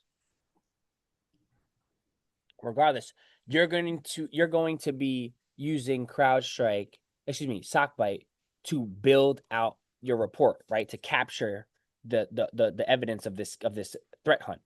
And what you do is you go to threat intelligence, and then you're going to do to create threat intelligence report, and you're going to select an alert. An alert is a threat hunt. An advisory is an advisory. So a threat hunt typically is associated with a threat actor, which is an alert on our tool. An advisory is typically a common vulnerability or exposure. It's a CVE. So an advisory is, okay, there was this new vulnerability disclosed for Microsoft 11 Windows operating system. And this CVE is a critical CVE because it allows attackers to, establish command and control in a back door using a rootkit. And, it's a serious high severity vulnerability, right? Affecting Windows 11 operating systems, right? That was critical vulnerability and exposure. Oh, yeah, no, it stands for not critical, common vulnerability and exposure. Okay. Yeah, CVE, that's another term you guys need to know. CVE, common vulnerability exposures. We talked about IOCs, which is indicators of compromise, which you know what those are because we're talking about them right now, and the types of indicators of compromise, which I'll go over again. And we also have what's called TTPs, which are tactics, techniques, and procedures, which are referring to the MITRE ATT&CK framework. That's essentially how the adversaries establish, right, their attack or conduct and perform their attack. They follow these different tactics and techniques and procedures, TTPs, right, to perform their malfeasant activities. So in Sockbite, and we're not going to do all this tonight. Like, I don't want to actually build the report tonight. I wanted to just go through the framework so you guys understand the context. That's all I'm trying to accomplish here tonight. I don't actually want to go through the whole thing because I don't want to overwhelm you. I just want to give you guys the context, and trust me, you have tons of time to do this, so it's all good. All right, and there's tons of other reports I want you guys to reference in the meantime before we actually do this, because you guys are going to be doing these on your own moving forward. So what we would do is we create the title, so it'd be threat hunt, and then I would do what was the name of this? Blippy? No, what's it? Pudgy? Blimp. What is it? Plump Spider. Plump. So Plump Spider. Subtitle could be maybe you can put the region. So there's no specific. Like you could do, let's say, the region. So I typically would say let's do the e-crime. And when you're doing this, I would like for you guys to work out of a notepad or a OneNote. And the reason why, so I'll do e-crime criminal. See here, I'm taking the for the subtitle, I'm just taking the adversary type and their motivation. You could also put their origin. So you can do South America, for example. And I feel like, something like this is great. So now here's the thing, y'all.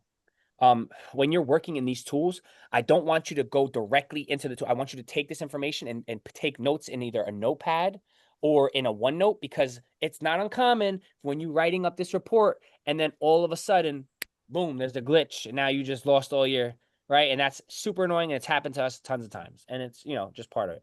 So source is going to be Sockbite for right now. Your analysis summary is going to be your disposition, what the summary of this is. And that's where we're going to be capturing, you might as well just do this. That's where we're going to be capturing the information in this. So typically what we would say is we would write up a little summary of who this threat actor is. The following threat actor, the SOC conducted the following threat hunt. So I'll just do a quick, this again is for learning purposes, right?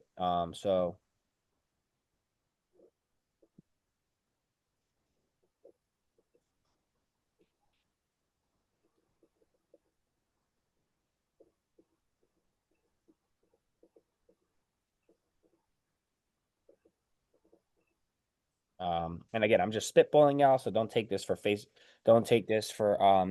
value in regards to the language. I want to, we have limited time, so I want to make sure that we just cover the context of this, because I'm going to show you what one of these finished ones look like, right? So we're going to write the disposition, right?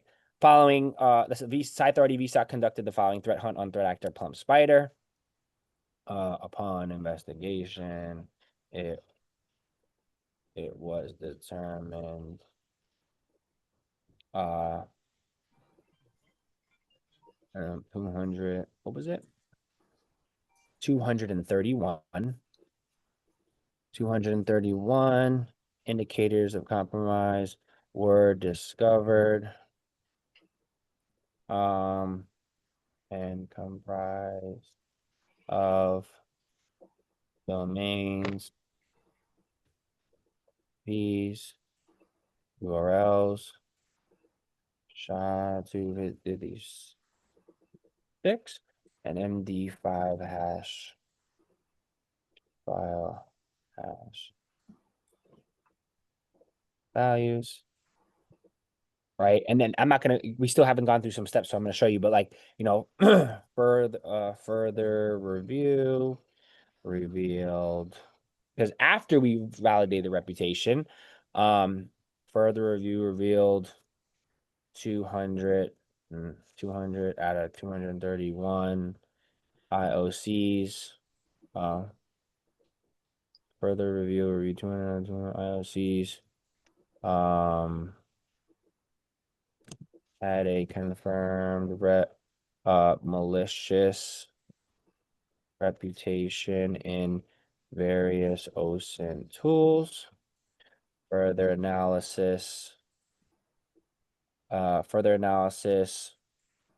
revealed there were no signs of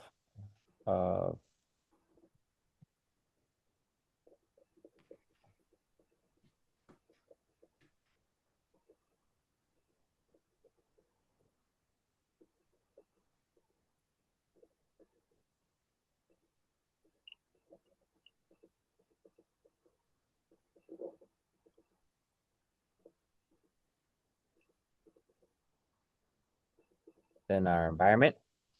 Okay.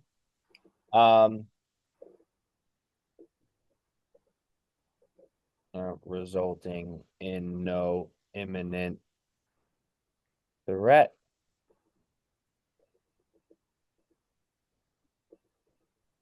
You can say the VSOC recommends adding the following IOCs to the IOC management block list to prevent. I'm outside and I hear things. I'm making sure I ain't a bear. To prevent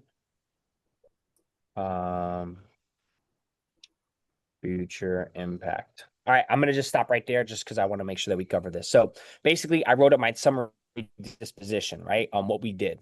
The affected products. Now, it's okay, and I recommend it. And by the way, this is the summary disposition. So after we do the summary disposition, I also ask that you guys paste this information. I like to capture the targeted industries. So I'll go in here, do this, and just make sure you make it look pretty. Like I like to capitalize that, like the first letter of each word. I want to capture the target countries as well. And a lot of times there's a way longer list. This isn't a lot, so it's really easy. So target countries, boom. So now like here, and then I can do like, let's say, what else would go here? I guess that would be it for now. All right, so this is what I'd be looking at. Oh, community identifiers, right? Community identifiers, and I would just put, you know, NA, right? So that's what this would look like. Affected products. Now, okay, that's what I want to say. Now, after you get the hang of this a little bit, I 100% want you guys using AI. So I want you to go into ChatGPT and be like, okay, ChatGPT, you know, create a threat actor profile description on Plump Spider. Include the, you know, the targeted industry, target countries, and any community identifiers associated with this actor, and have it generate a summary for you. I'm okay with that. But one thing you never want to do is you never want to cite or source AI if there's no evidence to back what is you're saying, right? You never want to just be like, oh, like if I were to be like, okay, where'd you get this information, Dynasty? Where did you get this information that you're referencing here in your disposition or in your report? And if the only thing you could say is I ChatGPT'd it, that's going to look really bad, because you want to have hardcore evidence from articles, knowledge bases, reports, intel that are backing what you're writing, not just ChatGPT. All right. Right. So Okay. I'm okay, and you should use AI, but just make sure whatever you're referencing has, you know, sources that you can pull from, right? That you can actually like reference, because you never want to just tell your manager or just, you know, be in a position where you're like, your answer to what you wrote was like, I use ChatGPT. That's not going to make you look good. So Right. cover your ass. All right. So I'm okay with using that. No, all you can do is be like, all right, so look, basically I just gave this, go into ChatGPT, and I could be like, okay, do the following: threat actor profile summary disposition to include in my threat hunt. Right? Boom. Here's an improved version. Subsequent. Now this is extreme. Like, you know, I wouldn't want to put too much. I'd want to make it, you know, like maybe not all of this needs to be, but you get the picture, right? Now I can concatenate, consolidate, and take what I want. They even put a recommendation to proactively mitigate and future risk. Now, what we also want to do, and this is what I recommend for affected products, since that wasn't in our CrowdStrike threat actor profile, we can be like, okay, can provide a list of affected products or vendors impacted by this adversary. And then we also want to know what else? We want to know the impact. I think that would be good, like the impact and any remediations. Impact and any remediations, right? And they already gave a remediation or recommendation. So now, boom, here's a supplemental section. So we have affected products, impact, remediation. So affected products, vendors. Based on a correlated OSINT threat intelligence report and IOC metadata, Plump Spider's campaigns have been observed targeting the following product categories and vendors. So it looks like Microsoft Exchange Server, Fortinet, FortiGate, VMware Horizon. These are all different like applications that have essentially been affected by this adversary. Now, again, you want to be able to pull up some articles and have some references, but for the sake of this, you know, process and just showing you guys this procedure, I'm going to go ahead and add that now. So Microsoft Exchange would be one. Fortinet, FortiGate, I'll just put 3, right? So you guys can see what's going on. And let's do VMware Horizon, which is a VDI that most people use to actually like log in. Now the impact, they actually said, so the impact for these would be, okay, cool. So credential theft, initial access, the use of phishing kits and credential stuffing against enterprise login tools. So we could essentially put like the same thing, like just a couple of these. So credential theft. We'll do initial access. We'll just do 3 just to keep it consistent. And persistence. Now, these are all tactics and techniques and procedures that you can find where? The MITRE ATT&CK framework. All right. Now, indicators of compromise, right? We just kind of went over this. So I'm going to go ahead and pull. We have a domain. So I'm going to capture this domain. There we go. Domain, where you at? Right here. Now, one thing to keep in mind, make sure you defang your URLs, domains, and IP addresses. What do I mean by defang? Right? You don't want to have a hyperlink of a malicious URL, domain, or an IP address, right? So you always want to defang it by putting square brackets around one of the periods. So there you go. Let's go back into here. So we got one of those. Which one did we use last? Let's go to this one. This one had. So this is an example, guys, of a phishing, government legal phishing domain generated domain. You can see here this is used for phishing, and you can see now 8 out of 95. That's a lot more convincing. I did, going back, I know I'm scrambling, but I said you guys need to use multiple sources. So another good OSINT source is IP abuse, IP database. Now this is more for IPs as opposed to just domains. So I'm going to go ahead and show you an IP so we can get a feel for it, right? So there's domains. Let's do an IP address. Let's do an IP address. Let me get one of these guys. There we go. Here's one. Let's do this guy. There's an IP address. Doesn't look like there's any severity label. Maybe this won't have a, this looks clean. See, there's the opportunity. So whenever you have something that's clean, then you want to make sure like the worst thing you can do is block something that's legitimate, right? And that could ultimately impact, company, operations or, um, money. That would be terrible. So you guys would obviously, before you block anything, most of these probably aren't going to be good, but like, are probably going to be clean because I don't see any reputation associated with them. But for right now, we're just going to, okay, there we go. So this one right here has 12. So another tool we can use, this one, keep this in your toolbox, is Abuse IP Database. It's probably one of my favorite tools.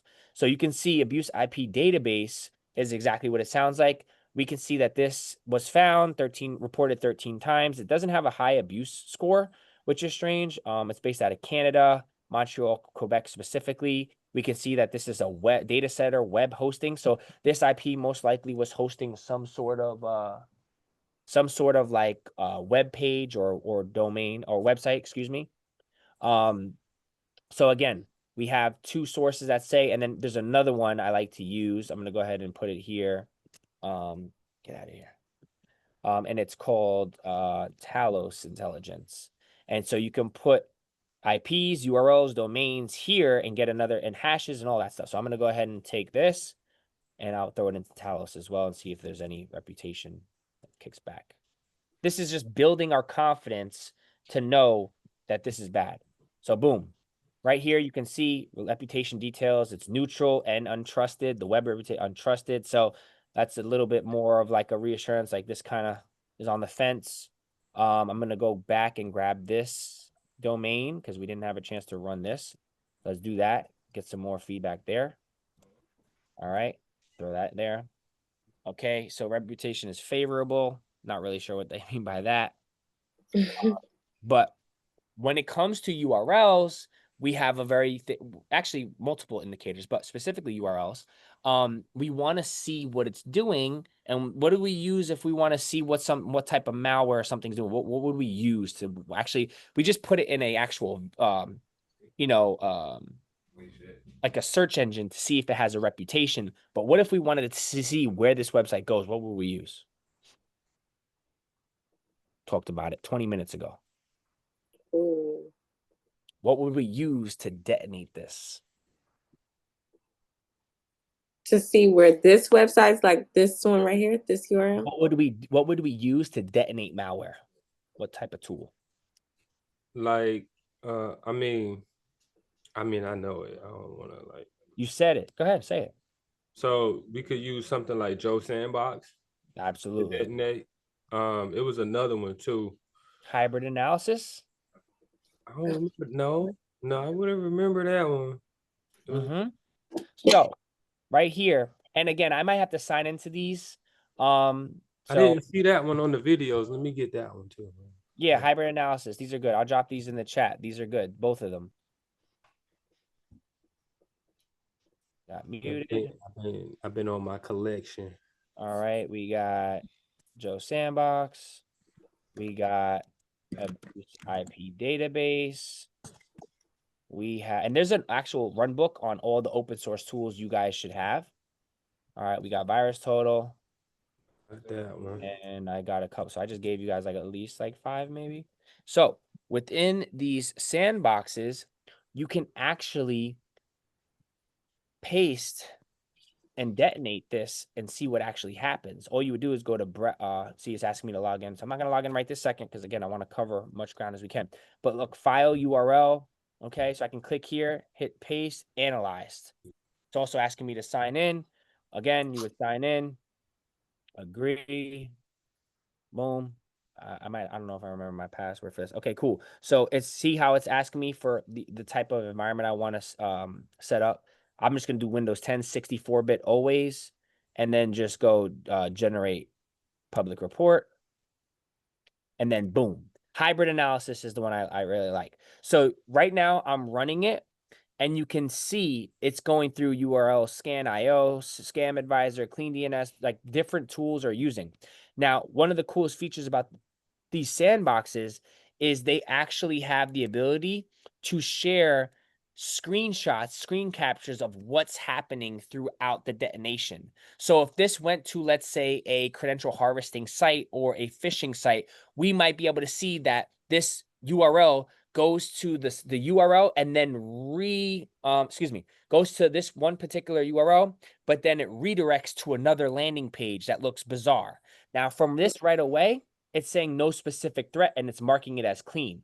So we're seeing what we call mixed reviews because Virus Total is saying it's bad. The Sandbox is not, right? Talos is saying neutral. So we're seeing mixed reviews. Me personally, whenever I'm in this position, I always aid to the side of safety, right? If I'm seeing some mixed reviews and I see bad and I see good, I'm going to go with bad, right? Because I want to be on the safe side. And then what you would do is you would reach out to like a senior lead or a manager, be like, hey, how would you, is this something, your blocking recommendations would include this, but you would also include in your disposition briefing, like all of the, steps that you took, the different steps.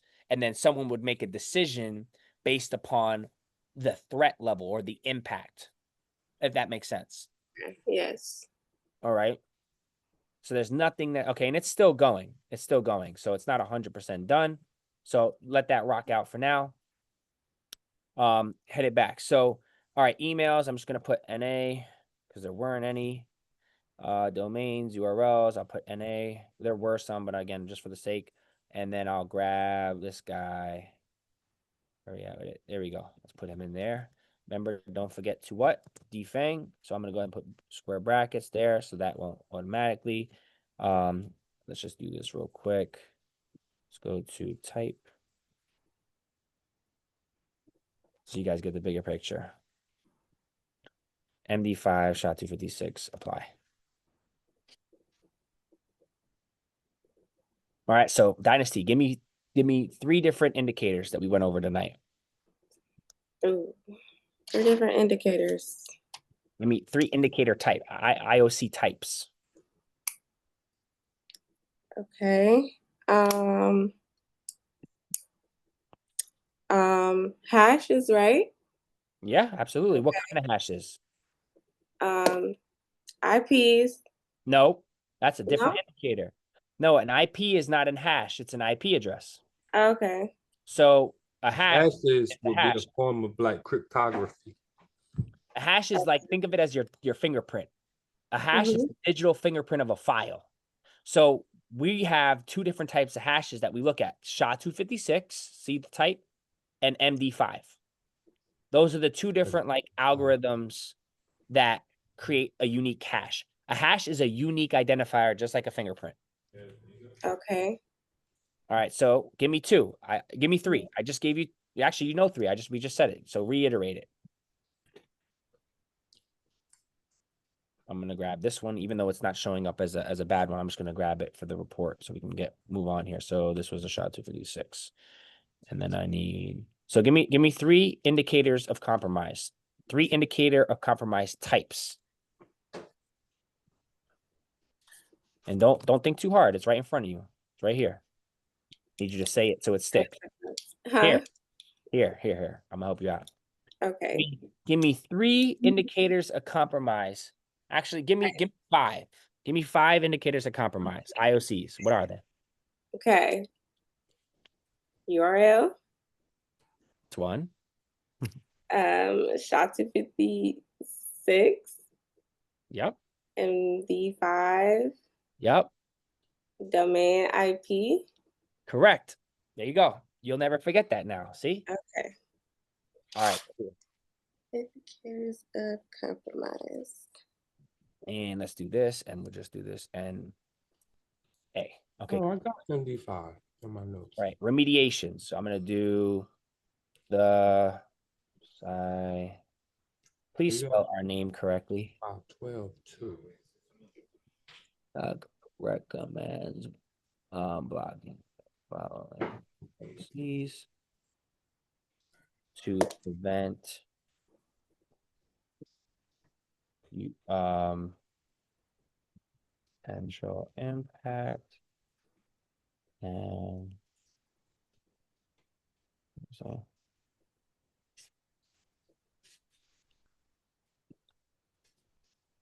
right. Boom. So the SI30 recommends blocking the following IOCs to prevent potential impact. So I'm just going to go ahead and do this, copy and paste. We're saying we want to block this. We're saying we want to block this. And then we're saying we want to block this. Right? So basically, I'm just saying what our recommendations are. Right? So boom. Now I'm going to create this report. See? So sometimes that happens. I'm hoping that I'm hoping that actually took, but I didn't follow I didn't practice what I preached. I'm actually getting ready to go inside because this is a little bit too much. There's a little too much activity out here for me right now. Right? A little too much. Getting bit up. Yeah, a little too much activity for me, folks. I got food out here, and I'm cool off that. Cool off that. I'm trying to still do cybersecurity. All right, hold on 1 second, folks.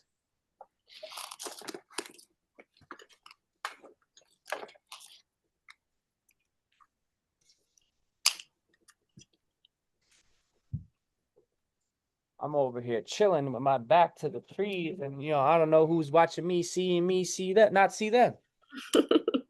Right? Right? All right. Stay on top of it. Right?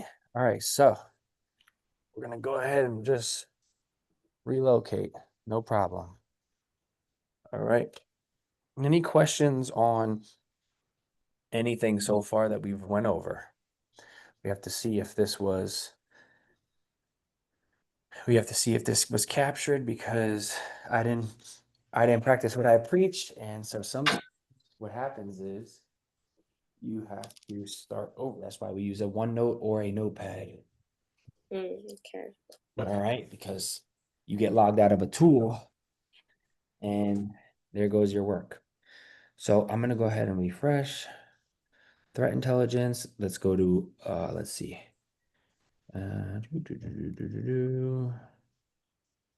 Huh.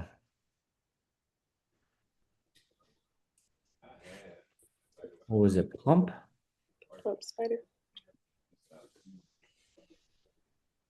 Yeah, it looks like we might have got. But that's okay because actually, let's see, is there a second base? Okay. Okay, let's go to all. And one more time. Bitwise, you can see here, alerts are hunts and advisories are advisories. All right, so it looks like, yeah. So there you guys. There you guys have it. These are all closed anyway. Threat hunt access. So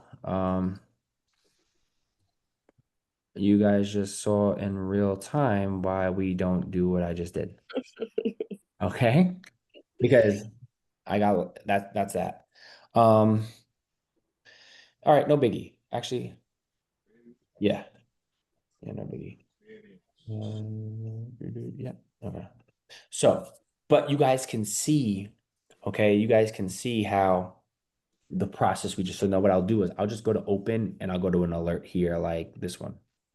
This one's probably really old. But here, okay, cool. You guys can see this, right? So this is essentially what it would have looked like. All right. This is essentially what it would look like.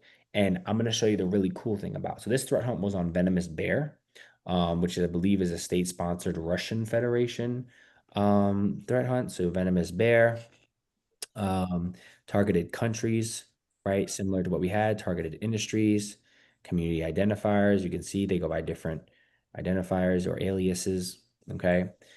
We can click on the impact. There it is. Affected products. So there's a bunch. IOCs and remediation. All right. And then the really cool thing about Sockbite, which you guys are going to have an opportunity to, kind of like market and share. Obviously, we didn't talk about sanitation yet or PII or CII, which you guys will get updated and trained on. But if you look here, if I click download, instantly I can generate this beautiful report. And this is all done by SockBite. So now you have this beautiful report, right? That now you can literally like go ahead and like share. Mm-hmm.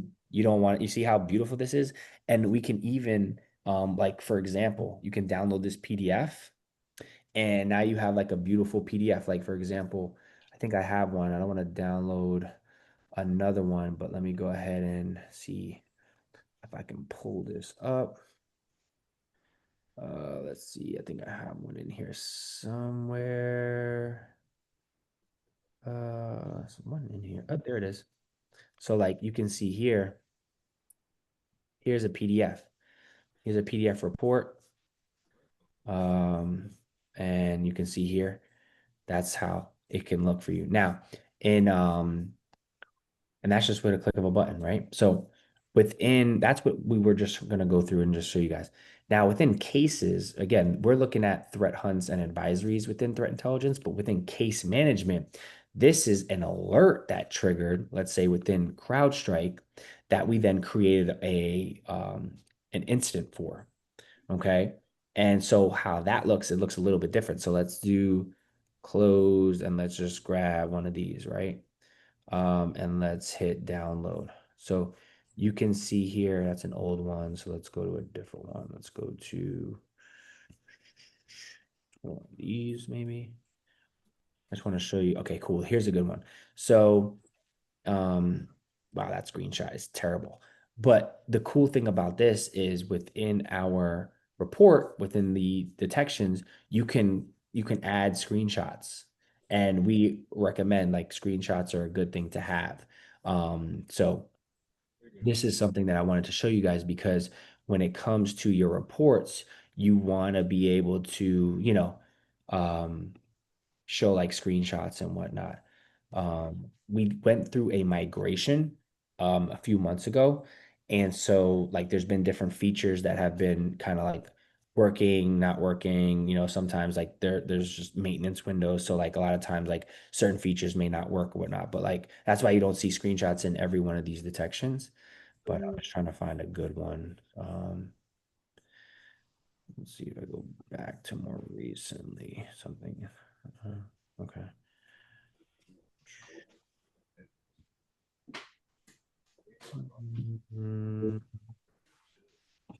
I don't know if I'm clicking on the same ones. Okay.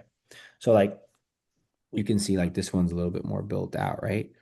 And here are some like this is a screenshot of SockBite, but that's how cool it is to use SockBite and be able to just with click of a button generate a beautiful report that's not just like, uh Mm-hmm. in our tool, you can literally, and now you have a PDF. So anyway, let's go back into here. So it looks like this finished. Ah, okay, guys. So here, check this out. So it initially said it was no detection found, but it was still running. Do you guys remember how I said it was still running? And it came up with a malicious label. So we have a sandbox and an open source tool, virus total, saying that this is malicious and it's 70 out of 100. So that's pretty high. All right, that's pretty high for us to like, be able to like be confident that this is not something that's good. Um, and so typically I want to say there, if I click on this, is there screenshots? Should be screen. Yeah. Okay, cool. All right, cool. This is great. So there's the malicious label. We have this. All right, we can see that if you scroll down, like the malicious indicator says malicious domain detected. So it's basically saying this is a malicious domain. If I keep scrolling down, there's some more information here. But what I want to look at is the screenshots here, because if you look, this is from the detonation within hybrid analysis. This is like the operating system or the safe detonation controlled environment. So you click here, it's showing it's attempting to go to the website, and then boom, it gets hit with this 1033 error. So it looks like this was potentially hosted and then taken down. So like I said, a lot of times IPs or domains will be used to host something bad and then it gets taken down.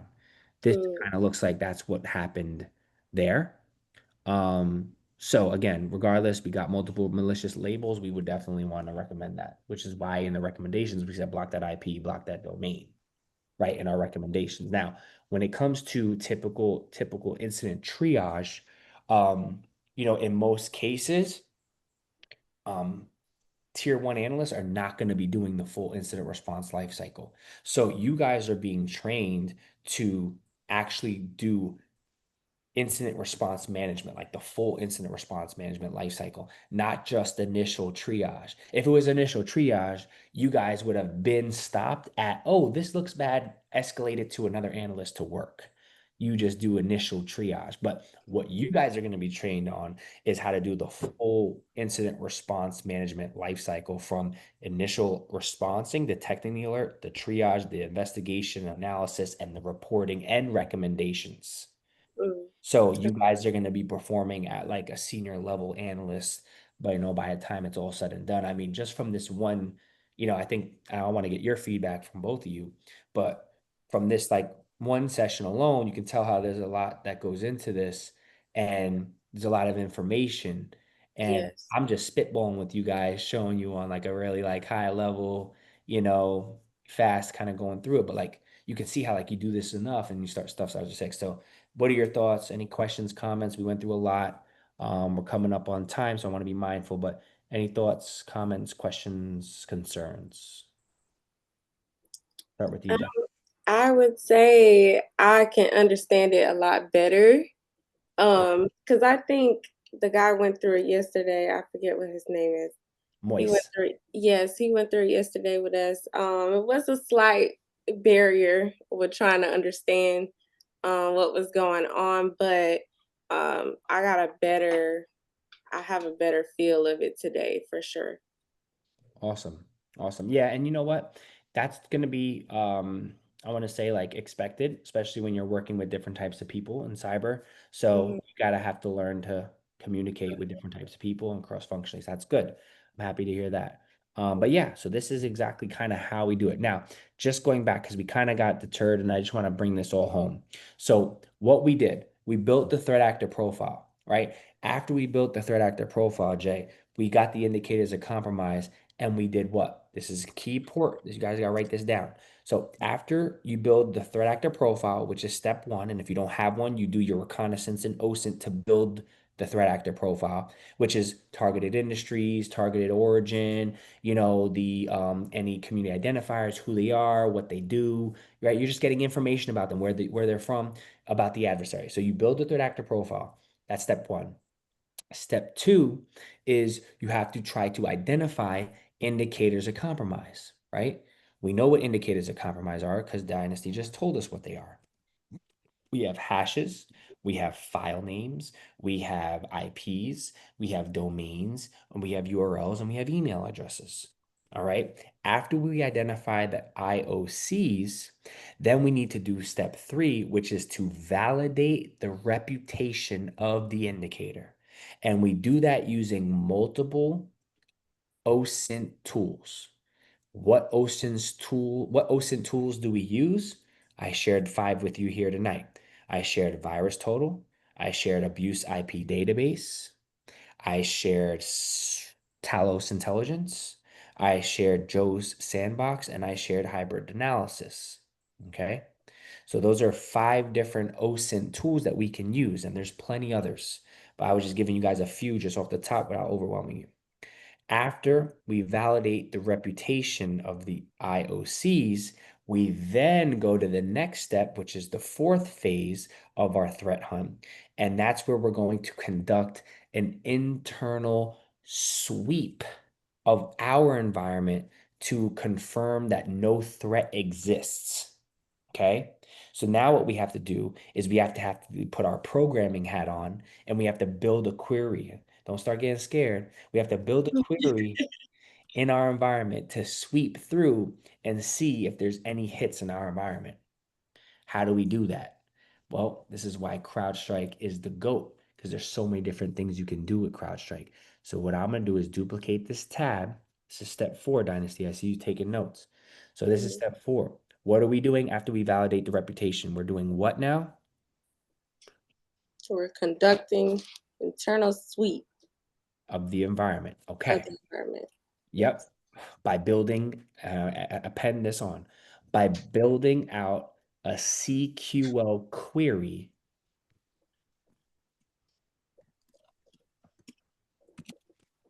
CQL is the programming language that CrowdStrike uses.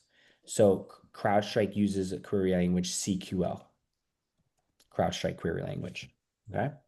So now we're going to hit the hamburger and we're going to go into our handy dandy endpoint security. And endpoint security, we're going to go into, I lied. We're not going into endpoint security. Sorry. We're going into investigate. And then within investigate, because we're investigating, makes sense. Everybody can make that correlation, right? Mhm. Within investigate, we're doing an advanced event search. Guys, this is real deal right here. This is the advanced event search module. You got to know that. Like that's like if you were in an interview and like, all right, what module could you use in CrowdStrike to conduct a query to search for sweep the environment to look for any malicious reputation. You'd be like, oh, we can go into CrowdStrike's investigate module and use advanced event search. Boom. And now we're in our CrowdStrike advanced event search module. And this right here is going to allow us in this text editor to build a query. Now, because I fuck with y'all, I built the queries for y'all. All right. So I'm going to give you the query, but you guys are going to be able to read it and understand it because I know how to make this shit easy and simple to understand. So now, where are you going to find that information, Dynasty? Oh my God, where are you going to find the information? I got you. Don't worry, I got you. Go to the drive. You're going to go into your handy dandy. You're going into your handy dandy. I could be an actor in a movie. I got the charisma for it. I just, you know what I mean? Like I gotta make, because I'm exhausted, so I gotta make it fun, otherwise I fall asleep. Like before, Right. like I tell you guys what I was doing. I was playing with my daughter. I fell asleep on the carpet. Anyway, it's all crazy. So, all right, look. So we're gonna go into our handy dandy run books, and within our run books, we're gonna be going to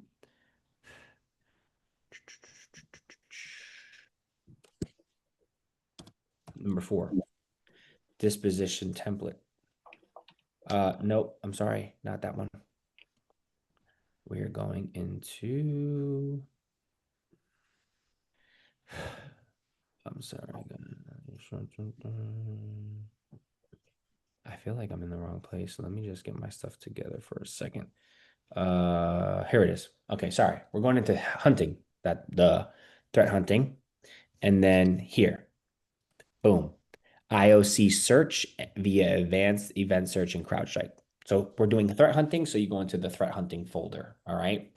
And so this right here is going to be really, really, really important step. Okay. So I'm only going to do it for one indicator. I'm not going to do it for a bunch. I'm only going to do it for one indicator. So let's do IP, right? I'm going to grab this because remember how we're doing each indicator type. You have to sweep the environment according to the indicator you're looking for. So we built out these searches for domains, SHA-256, MD5, IPs, and now we can literally run this individually. So I'm going to paste that. Okay, you can see that the colors, the font changes colors, and I'm going to explain that. So this is the query. Now I'm also going to do this. Okay, that. So okay, now syntax, which is the formula, or is the rules of the language. The syntax is the rules of the language. So this requires a hawk eye, extreme attention to detail. Just like everything you do when you post from here on out, you are going to need to have a hawk eye. Read your work and then read your work and then read your work one more time. Okay. In cybersecurity, I'm going to just let you guys know right now, there's no sloppy, right? You have to have extreme attention to detail. That's what a security analyst is. You're analytical. So you have to literally know what you're looking for. So let's go through this so we know what we're looking for. All right. So all I did was do a line break. That's all I did. I just literally, it was like this. That's what it was. And I just knew like I'm going to click in here because what I'm doing is I'm going to be putting the values in between these brackets, but I'm going to go back to the beginning. So what you see here is we have a case function, which is just it's just a function. We're using the case function. We're casing thing we're looking for what? We're in what? What particular IOC are we looking in? Remote access IP4. We're looking at an IP, right? That's an indicator. So we're using the case function in IP address. And now we're saying this is a key value pair. A key equals a value.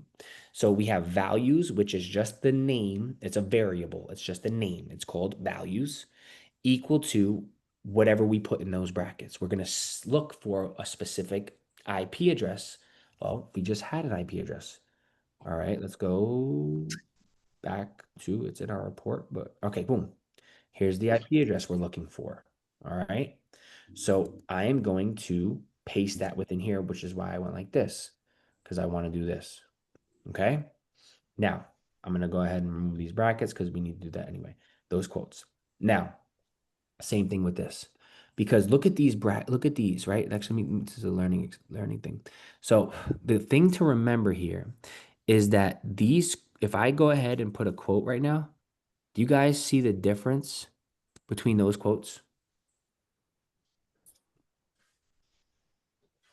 It's hard. Or look, how about this? See those two quotes right that I just added right there? One look like it's slightly pointing to the left, and the other look like Aha. it's slightly pointing to the right. Aha. Okay. So these bent curly quotes are not the same as those straight quotes. This is going to throw an error for a syntax error. Wow. Dynasty. Mhm. So we're scared, but it's common. It's just this, right? So look, so to avoid that, that's why I said we're going to remove them and make sure that don't happen. So I'm going to go ahead, because if I run that, we're going to run it and it's going to have an error. So I'm also going to throw each one of the values in quotes, because remember it was value equal and then there was quotes. I removed the brackets. I put it right. So each value has to go in quotes. We have to encapsulate the values in quotes. And then let's say there was multiple IPs. I'm going to go ahead and make it multiple IPs, even though these aren't there, just for context purposes, right? I put another one and I'm going to do one more. So when you're doing a bulk search, what you want to do is each value has to also not only be in quotes, but has to be separated by a comma separated value. So we have quotes, comma, and then let's do the last, let's say 121, and then we'll do the last one. Oh, I accidentally ran it prematurely. And then the last one's going to be in quotes with no comma. The last one doesn't have a comma because it's the end, right? We're not putting anything after it. So now we have case in remote IP. So we're using the case function looking for a remote IP. We're specializing the values in these brackets. See the square brackets? Boom, boom. And we're specializing those values. We're putting them in quotations with a comma separated value. The last one not having a comma because it's the last one.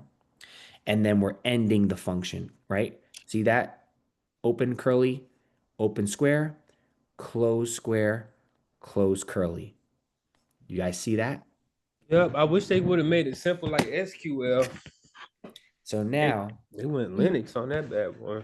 yeah, so now after we specialize the function, the IO indicator we're specializing, and the values, we close the function, and then you see this pipe symbol. This is a pipe symbol, this right here.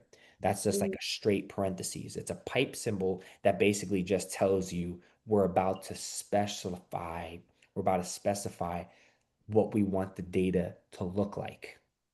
Okay, so now it goes from the function finishing, but from this pipe symbol, now we're saying what we want if there's a hit. If there's a hit on these IPs, we want to see the following. We want to see a table, and we want to see the customer ID, the agent ID, the event simple name, and the computer name. What's that going to look like if there's a hit? I'll show you. Let's do this. It'll look like this, essentially, meaning we're saying table, right? This is a table, columns and rows, right? So what we're saying is we want to see a CID, which let's just say this would say, instead of malicious confidence, it would say CID. Then we're saying we want to see AID, event simple name and computer name. AID, event simple name, computer name. You guys following me? Mm-hmm. Saying a table. That this is a table, right? This is an organized way to view data in a table. You get me? So you're Mm-hmm. in this query, we're saying we want to use the case function, looking for an IP indicator. We're specifying the values of the IPs that we want to look at. And then we're closing. That's it. The function's done. And we're specifying what we want the output to look like if there's a hit. Now, Mm-hmm. we're going to run this and it's going to throw an error. Why is it going to throw an error? Look at the first sentence. It's throwing an error. Why is it throwing an error, Dynasty? Quotation. There's the quotations don't match. Right. So when I change this, see, that's different. That's straight right here. That's straight. Mm-hmm. This is bent. Those are curly. So we're going to remove that and put that there. So now those match up. These all match up and everything looks Gucci. So now I'm going to run this. But when we run the sweeps on the indicators that we're looking for, we are running it right now, see, in the last 15 minutes. So when you guys are in these modules, just be familiar with like the lay of the land. Like you can see, like, okay, we're looking at 15-minute time frame. We're running in the New York time zone. All right. It's, just get a feel for what it's telling you. All right. So now we want to always do a 30-day look back. So we're going to specify for 30 days and boom, look how beautiful now. Search completed, no results found. All right. So now we know, and we know it ran because it says search completed, no results found. We could also see in the bottom left, query status is done. The execution time took 971 milliseconds. There were 0 hits, and yeah, so we know there was not a completion 100%. So there was nothing found in our environment. We would repeat this process, right? With the syntax, we would repeat this for each indicator in our environment. So we did IPs, we would do MD5, which is the same thing. You guys see that, right? And I should probably replace those quotes so you guys don't get hung up, like people don't get hung up. I think it's good learning. I think it's good for learning just in the beginning. We do Yeah, shots. so the MD5 is just the algorithm for the hash, right? And the SHA 256 Yeah, type of we're algorithm using the for same hash, case function. We're using right? the same case function, and we're specifying the indicator we're looking for with the values. Same thing. And then we're specifying it. It's the same Right. thing. Literally the same search, just changing one indicator. That's it. Okay. That's it. Yeah. Case, we're using the case function. I want you to repeat this after me, Dynasty. All right. After I say this, I want you to repeat this so you remember it and so it sticks. All right. We're using the case function, looking for a remote IP indicator, and we're specifying the values in a bulk search. And then we're specifying the data that we want to see in the output if there's a hit. Your turn. Okay. We're using the case function, looking for a remote. No. Yes. Yeah. Looking for a remote IP Indicator. indicator. Yep. Using those values. Specifying the Okay, specifying the values in a bulk in a bulk search. search. And then we are piping. That's what that sign is. We're piping into a table. Okay, we're piping into a table The output we want to see. the output we want to see. So what if you wanted to see the username as well? What would you do?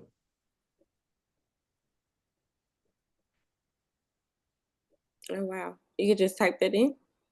Yeah, it's the naming convention is going to be obviously like capital first, you know what I mean? Like you see the naming convention going, Yeah. like, yeah, username. What if we wanted to see, you can just type in a letter and then you see, like, I could just do G. Okay, look, if I wanted to see like this, or let's say I want to see parent process, I can type in parent, process ID. You see that? So like Okay. it'll the good thing about this is that the editor will literally feed you, let's say I wanted to see the user ID. So I it is type a in lot you. like SQL then. Uh-huh. Right. Okay. All right. So there you go. So give it Okay. to one more time. One more time, Dynasty, with conviction. Okay, I'm hung up on the last part, but I think I got the first part. Okay, No, go ahead. you're Start. using a case function. No, wait, did I say that right or no? You didn't even fuck up until you just said no way. Oh. Using a case function in a remote IP identifier, specifying the value. Indicator. Okay, Remember indicator. the IP address. What is that? That's a what? It's an indicator, Indicator compromise, an IOC. right? So go ahead, start over. Okay. Using a case function in a remote IP indicator, specifying values in a bulk content, Search. search content. Okay. And then something piking. Oh, Peter Piper pecked a pickle peppers, right? You're piping into a table. Piking into a table. Piping, like PIPE, piping. Piping. Yeah, Okay. because Piping into that's what a table. your piping just means you're throwing it into a table, right? That because you're specifying you want it to be a table, Right. Okay. right? And you're specifying these parameters that you want to see. Right. Make sense? Yes. All right. All right, cool. That process would get repeated. So let's redo it. Threat actor profile, step 1. Build the threat actor profile. Step 2, identify indicators of compromise. Step 3, validate the reputation of those indicators of compromise. Step 4, conduct a sweep within the environment internally to confirm there is no imminent threat. Step 5 is now we're going to, after we confirm there is no imminent threat and no presence of these IOCs in our environment, then you're going to then what? Going to make a recommendation to, now this is where it all comes together, y'all. This is where you're going to make a recommendation to block the following indicators to prevent future and potential propagation of in the environment to That a harden the mouthful, environment. T. Lost me. I was with you. All right. Could we I run be that trying one to back? Can we follow run him. that I one be back? trying to follow it, but Can we run All that right. back one time? I'm with you. So we make the So recommendation to block. you're making, because now we already did the search. There's no imminent threat in our environment. There's no presence of these indicators. Right. Now, just because they're not there, we don't ever want them to get there, right? In the event where, we don't ever want them to have the potential to impact us. So we want to be proactive threat hunting. We want to be proactive and we want to say, all right, cool. We want to recommend, this is where now you guys are making a recommendation now, senior analysts. We want to recommend that the following indicators, domains, IPs, hashes, URLs, email addresses, we want to make a recommendation. The following indicators get blocked or added to the IOC management block list to prevent future potential exploit in an attempt to strengthen the security posture of the environment. Does that sound like a resume bullet point? Do. Because what did you just do? You just now successfully discovered 285 indicators of compromise where you provided hardening recommendations in order to prevent the potential propagation of an attack before it even exists. So you just did what's called security hardening. You would only read about that in a security plus. All right. Come on, Dynasty. tired.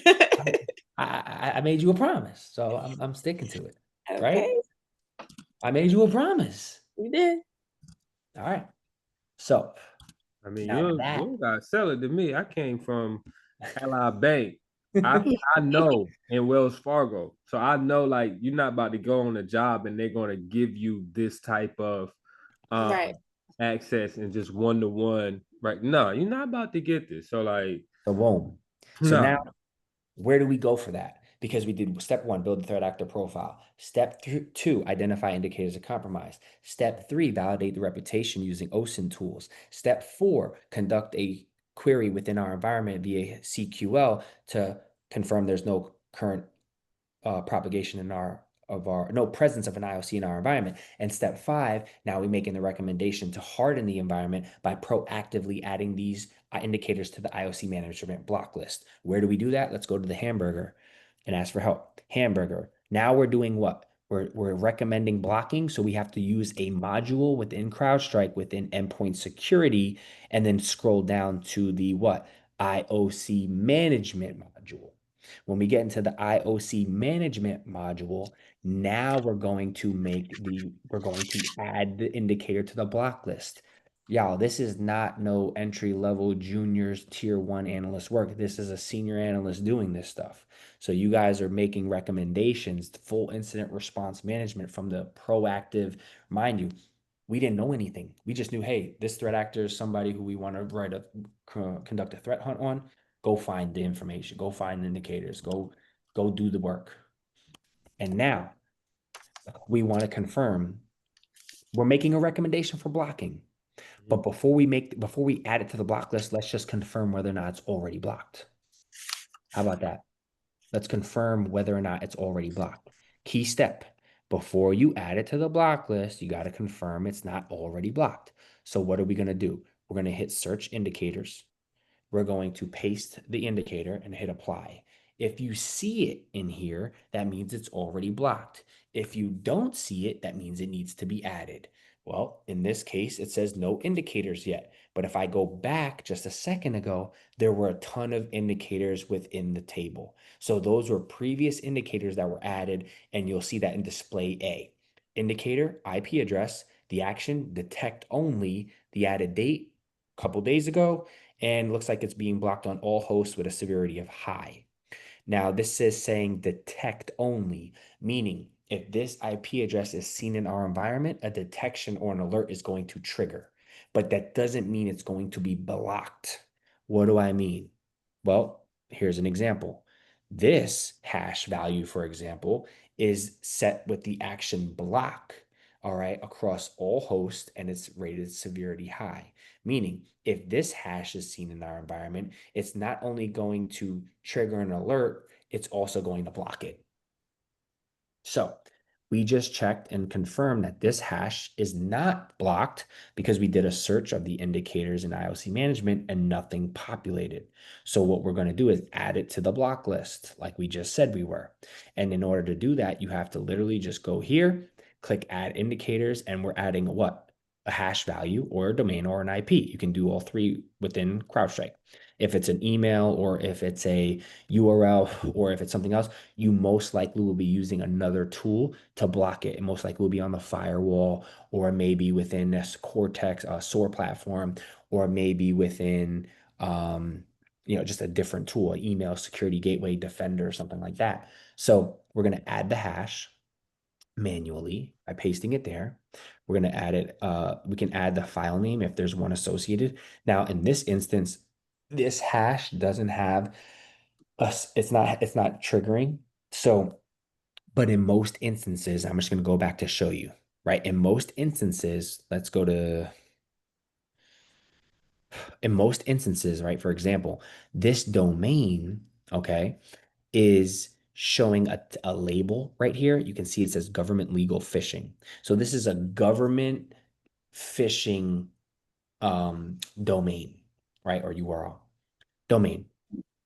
And so when we add this to the IOC management, a lot of times the hash values aren't going to have an associated domain. They're going to have an associated what? What is a hash? IOC, Yes, but what type? What is it actually? a fingerprint. It's a digital It's a fingerprint digital fingerprint of what? of a website or like a What is it? What is it? A file hash? right, because it could be different types of hash. You can have Right. a No, hash for it's called a file hash. So what is a hash? It's has an association to a file. okay. So it's a file fingerprint, Thank you. right? So if we have a domain like this, you can see how it has a label here. You see how the domain has a label here for this. If this was a hash that was seen and had some OSINT hits, it would have an associated file. So let's just say this hash, right? It would then say right below, like where this label is, kind of like right in here, where you see this, it would say right now, if this was a hash, we would see it right here, like we just did. I'm gonna go back, or I'm gonna go forward. Well, it's no hit, so that's why it's not there. But it'll show the hash right here. Right underneath the hash is going to be a file name. So let's just say this hash was associated with dldg1.exe. And that's the corresponding file it's associated with. So what I would do is I would come in here and I would put file name dldgy.exe, right? You following me? Mm-hmm. Because I'm making an association to the file. It's optional, but just gives more context. Also a description. Let's say I typed in this and then I said, what is, and this is not a real file, so it's not going to have any results most likely. See, okay, so misspelling of the LUD, an XML file, legitimate open source BitTorrent client. So this isn't but this is what you would do, right? You guys are following the context here. This is more important. Okay, cool. So what is this? Cool. So you know what it is. You'll put the description, right? I'm not going to file this one because it's bogus. But now you know the host, you would just put platform, you would block it across all platforms, Mac, Windows, and Linux. The action is going to be to block. We're going to say block it. The severity is going to be high. And then we're going to go ahead and all host, and we're going to hit add hashes. Now, once I hit add hashes, I'm not going to do it for this one because it's just a bogus one, right? So, but that's the process. So now add hashes. Once you hit add hashes, boom, we added hashes. So now what you would see is this would refresh, and what would end up happening is boom, the page would reload, and the most recent indicator would be at the top of this table with the one you just added. Okay. And now our threat hunt is complete. We finished writing up our report like we just did in Sockbite, but obviously we did that already. We lost it. So, but you guys, that's the like 5 phase of the threat hunt. Okay.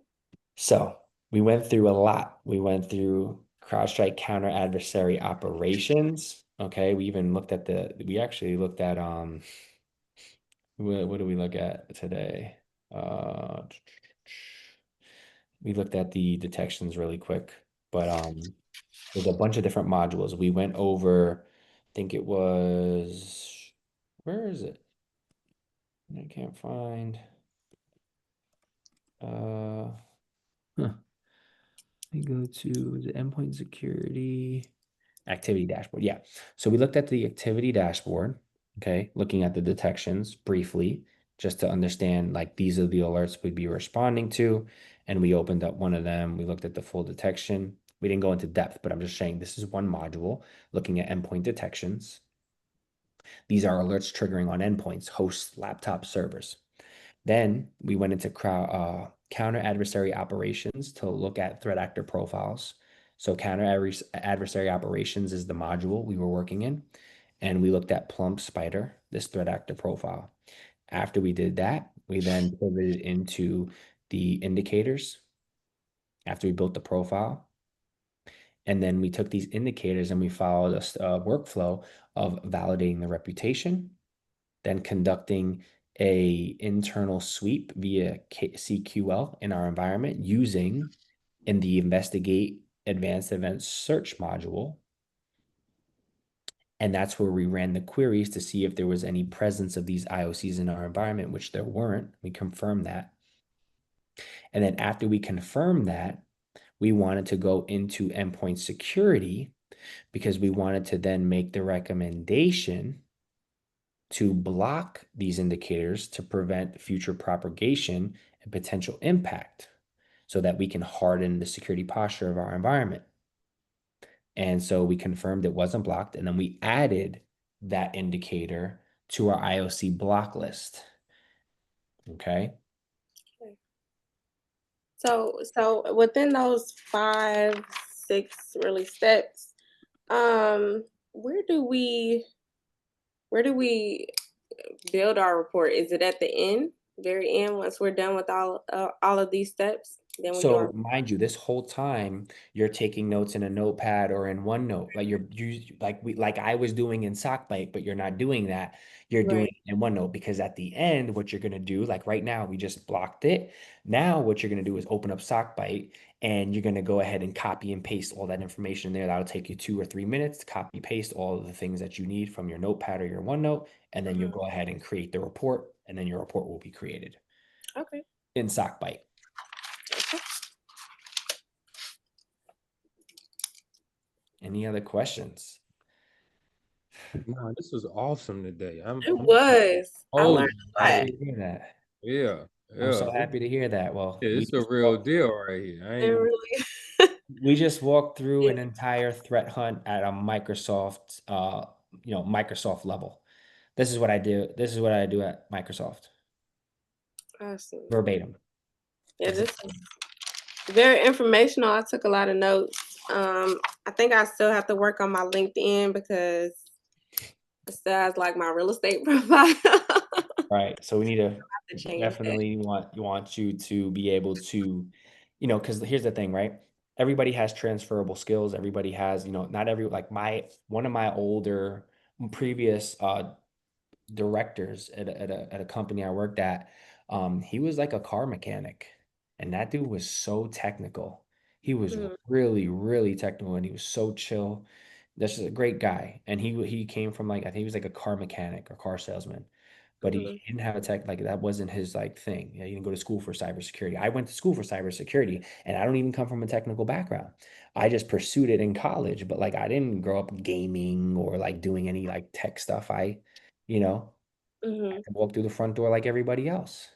So you'll be surprised. But what you need to do, guys, what you need to do, this is half of it, right? Well, this is a third. It's really a third, and this is a I want to say like a third because 1/3 is developing the technical skills, which what we just did, right? Repetition and get your reps in. That'll happen naturally. Mhm. Another third of it is articulating it on paper, resume, online, LinkedIn, and in the interview, right? Selling yourself. And then Mhm. another third is actually what's going to get you to that point in the first place, which is being a contributor in your content, right? Actually, and that ties into your brand, right? But you have to build your own brand. You have to build your own identity. And what you're going to do is you're going to leverage the work that we're doing in here that you wouldn't be able to do if you were working in another Fortune enterprise environment, and you're going to strengthen the ecosystem and community that you build around yourself as the center of the universe. So you're going to be talking to your mama, your auntie, your cousin, the neighbor, the janitor, the person in the elevator. You're going to be talking to everybody and their mama about cybersecurity. And because your goal is to now strengthen the cybersecurity posture and hygiene within your ecosystem and community. And Right. that's why you're going to go ahead and be like, okay, cool. I just did this threat hunt. Let me go and record a video of me walking through what I did in 1, 2, 3, 4, 5, 6 phases of this workflow, because that's what people want to see. And now you're going ahead and you're on your YouTube channel walking through a threat hunt on Plump Spider. And then after I walk them through that network, can I charge them $99.99 for my course? Sure. Right. Go ahead, buy my book. You get the ebook for free. There you go. Why not? But like take my Why coin, not create go it? ahead, grab that. Why Like, not create an ebook? Listen, and here's the thing, y'all. I encourage it. I encourage y'all to become authorities. I encourage you guys to share your journey. This is how you win in this field. In cybersecurity, if you want to win in 2025, you have to possess three qualities because we are in the age of information technology and artificial intelligence. So, how you win, right, and how you get to the next level is you have to possess the quality of you have to have excuse me, to win in cybersecurity in 2025, you have to possess these three qualities, and they are as follows. The first one is you have to be vulnerable. Okay. Vulnerability is a superpower. Okay. because there's people just like you or that are attempting to do the same thing or that already have, Justin, and that now got there. So vulnerability is a superpower. You also have to be creative because there's enough of the same old, right? Everybody doing the same thing. Everybody's going to ChatGPT, generating a prompt, sharing it on LinkedIn, and nobody's reading that. And the third thing you have to be is you have to be authentic. If you concatenate those three qualities, you're going to really like, that's how you get to this level. Is you got to be creative, you got to be vulnerable, and you got to be authentic. And that's why y'all need to have a YouTube channel. And that's why you guys need to be posting and talking about and sharing what you're going through, reiterating what we just did. The only thing that I ask that you guys be extremely cognizant of and make sure when we talk about Hawkeye being aware of what's data is being shared is not to expose personal identifiable information or company identifiable information. Meaning you want to share your name, your information, fine. But I don't want you sharing emails of our internal clients or fellow analysts. I don't want you sharing host names of the computers and servers within our environment. I don't care if you share an IP address because IPs are public, right? And internals IPs don't really mean anything because everybody has like private, I'm gonna say private internal IPs, like 10 dot IPs. Public IPs, though, however, are for everybody. But I don't want usernames, host names, or email addresses that can be specifically mapped to a person or our company. Okay. Because that puts us all in, harm's way, essentially. Not directly, but like, we're exposing, data that we wouldn't want to. And by the way, you would not be allowed to do any of this in your work job. You would get fired. It's against company policy. But I'm giving you guys explicit permission as long as you follow those guidelines. Okay. Questions? Yeah, so my YouTube channel, I mean, how you feel about Cyber Shield Network?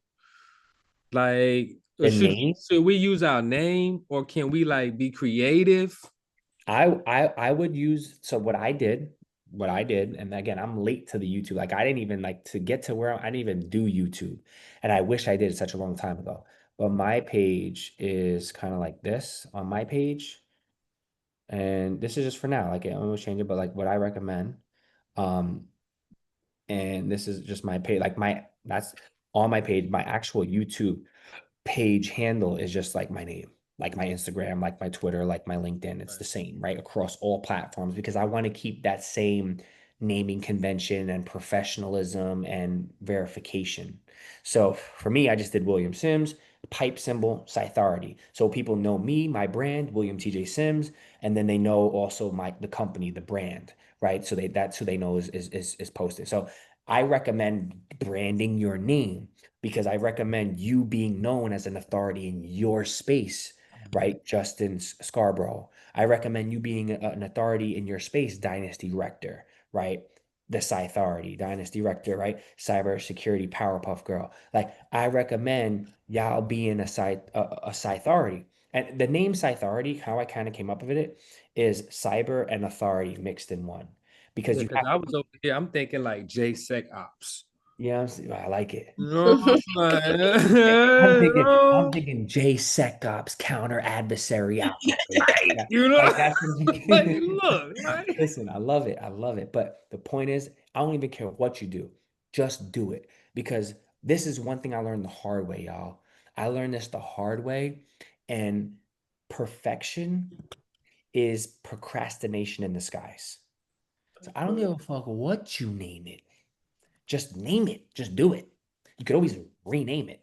You could always rebrand it, but start getting the content. As it is, bro, it doesn't even matter because these first couple videos, they're probably gonna suck. And that's okay because you gotta suck to start somewhere, right? And I don't mean that, right? I think that doesn't, I don't necessarily mean that, right? Personally. What I mean is like your first couple videos aren't gonna be your best. You're not gonna get that many views. It's the beginning. And eventually you want to get to a place where it's like, when you got a lot of eyes on you, you want your library to be this long so people can see your consistency and how you're making those contributions. right? So it doesn't necessarily matter what the name is right this second, but it needs to be created and it needs to be started to be, catered to on a regular. And I say YouTube specifically because that YouTube content can be repurposed everywhere else. And let's be real, like everybody uses YouTube. When it comes to ads or when it comes to being on social media, a lot of people are just on Instagram. A lot of people are just on TikTok if they're in the younger generation. A lot of people are just on LinkedIn if they're really corporate professionals and not really into the, you know what I'm saying, millennial, right? And then some people are just on Twitter. They don't have a Facebook or Instagram. So the point is the YouTube, everybody goes on YouTube. And it's not uncommon for an employer to, like, if they're doing a background check or a screening, to be like, oh, let me check this person. Oh, yeah, they said there's something about a YouTube channel. Oh, wow, yeah, they're really doing a lot of great stuff here. Look at this video they just broke down. They're active and they're living up to what they said, right? So that's why I say create that YouTube, right? Create a website with your portfolio on it, with your page, hyperlinking your LinkedIn, hyperlinking your YouTube, hyperlinking your GitHub, right? Having speaking engagements, Dynasty Rector, cybersecurity international speaker, Black women in cyberspace advocate, leader inside, right? All of that, creating that reality as an authority or authority is going to be what gets you to the promised land. Okay. Or if you want to just go study for the Security Plus, that's fine too. No, I think I'm gonna do the other route. I do also want you to continue to do your Security Plus. I'm not saying that's to be stopped altogether, but this is the things that when we were on the phone, I was telling you, like, this is what matters. Like, because now you're walking the walk. You Right, just saying, I got the Security Plus, and that's not it. right. But you still should do your Security Plus simultaneously. Go get that, knock that out. Just, I'm saying, it's a checkbox. That's all it is. And it will help you, retain some, basic terminology and language. But I'll be honest with y'all, I don't have no certifications. And I could have gotten many. And I studied for my Security Plus in college, never took it. Because I like got my job before I even, and then it was like, and then it was, so the point Right. is, it's like now I kind of feel like I'm kind of like going against who I am and what I stand for. If it's like I go get the Security Plus, even though, like, part of me wants to continue my, Right. education, I'm just like, man, I made it this far without it. It's like Yeah. now it's like going against everything I believe in, even though I know Right. they're good, right? They Right. just don't replace experience. They I want to say they don't replace experience. They complement it. Okay. Got you.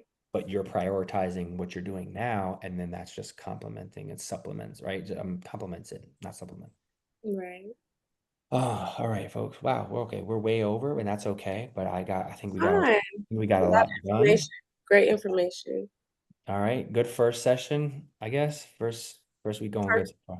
Great first session. I got all my links on the page already too. Yeah, Justin's one thing about Justin, you're gonna have to really, like, he Uh, don't wait. Like, he really don't wait, and I love it, man. Stakes are high. Justin, your stakes, like, my boy Justin, who was just on the call, like he called me 5 months ago, like, he was really, like, in a bad way. And he was struggling. And I was just like, yo, bro. And a couple times I had to, like, really, like, check him. He's my bro. Like, I talk to him straight up, and you guys will kind of see my style. Like, I keep things professional, but at the same time, it's like I also keep it raw. I'm me. So I'm on my, like, my natural, I'll just be honest with y'all, like, cybersecurity is my thing. I do my thing, but my natural gift isn't cybersecurity. My natural gift is motivational speaking, changing lives, making people really believe in themselves. That's my gift, getting on stage and in front of people and making shit really happen for them. Like, and that's what happened with Justin, right? That's what's gonna happen with you guys. And so I had to really, like, a couple times, like, get him to, like, in shape. And I was like, bro, one day he called me on some, like, because he was up and down, up and down. One day he called me on some real puppy dog shit. And he was like, tail between his legs, ears back. I'm like, bro, you sound like a fucking puppy dog. And last time I checked, you got 2 daughters and a wife. Are you doing this or you not fucking doing this? Like, what's going on for real? mhm. Like, this shit isn't easy, but I promise you on the other side, shit's waiting for you. You want Yeah. to do it, or do you want to go back to Keep what you going. like, the unemployment? What's the yes or no? There's no unemployment or get into the bag. Get into the bag. Okay, strap up, get to it, and let's get this fucking work. and I had to do that with him a couple times. And here he is now. He's on 160K, bag with a career stock equity option. Like, he's a whole different person. And a couple months ago, he got the job at Snapchat, and he was driving from Pennsylvania to New York City, 2 hours each way. Wow. That's the type of commitment. That's the type of, what I'm saying? And none of those people on this call, you guys have sacrificed things. You guys, that's why, like, business and success loves speed. So Justin's on it. Jay's on it. He's doing shit right away. And I know you'll do the same thing, Dynasty. Like, I know that you guys really want this. So I'm gonna hold y'all hand every step of the way, lead y'all there. The framework, the blueprint, all of this shit where y'all are using the tools. This is the real deal. I told you guys that. So just keep doing the work, but you gotta do the content. You gotta make sure that the world knows you exist. In order for them to know you exist, you gotta be contributing. You can't just be great in silence. That's why I'll be telling Jalen and some of my other youngins who I've coached, he's doing great work, but nobody knows he exists. I've been waiting for 3 months for him to post a video. So you guys know what to do. If you have any questions, reach out to me. Get those videos started. Go through I need you guys before we get off. Sometime this week, I want resumes hyperlinked, LinkedIn's hyperlinked, YouTube channel hyperlink, and cover letter. And then I'm gonna have follow up and go through those, but personally, to make sure that they're up to par. All right, cool. Mine's already in there. We good. Yep. All right, y'all. If you need anything, reach out. Other than that, let's get straight to it. And I'll see you all next week. And I'll see you guys obviously this week as well. And I want to hear from you. So in the community, I love to see that. On LinkedIn, I love to see that. Like, you guys know what to do. Okay. Thank you. All right, folks. See you guys. Have a good one. See you guys.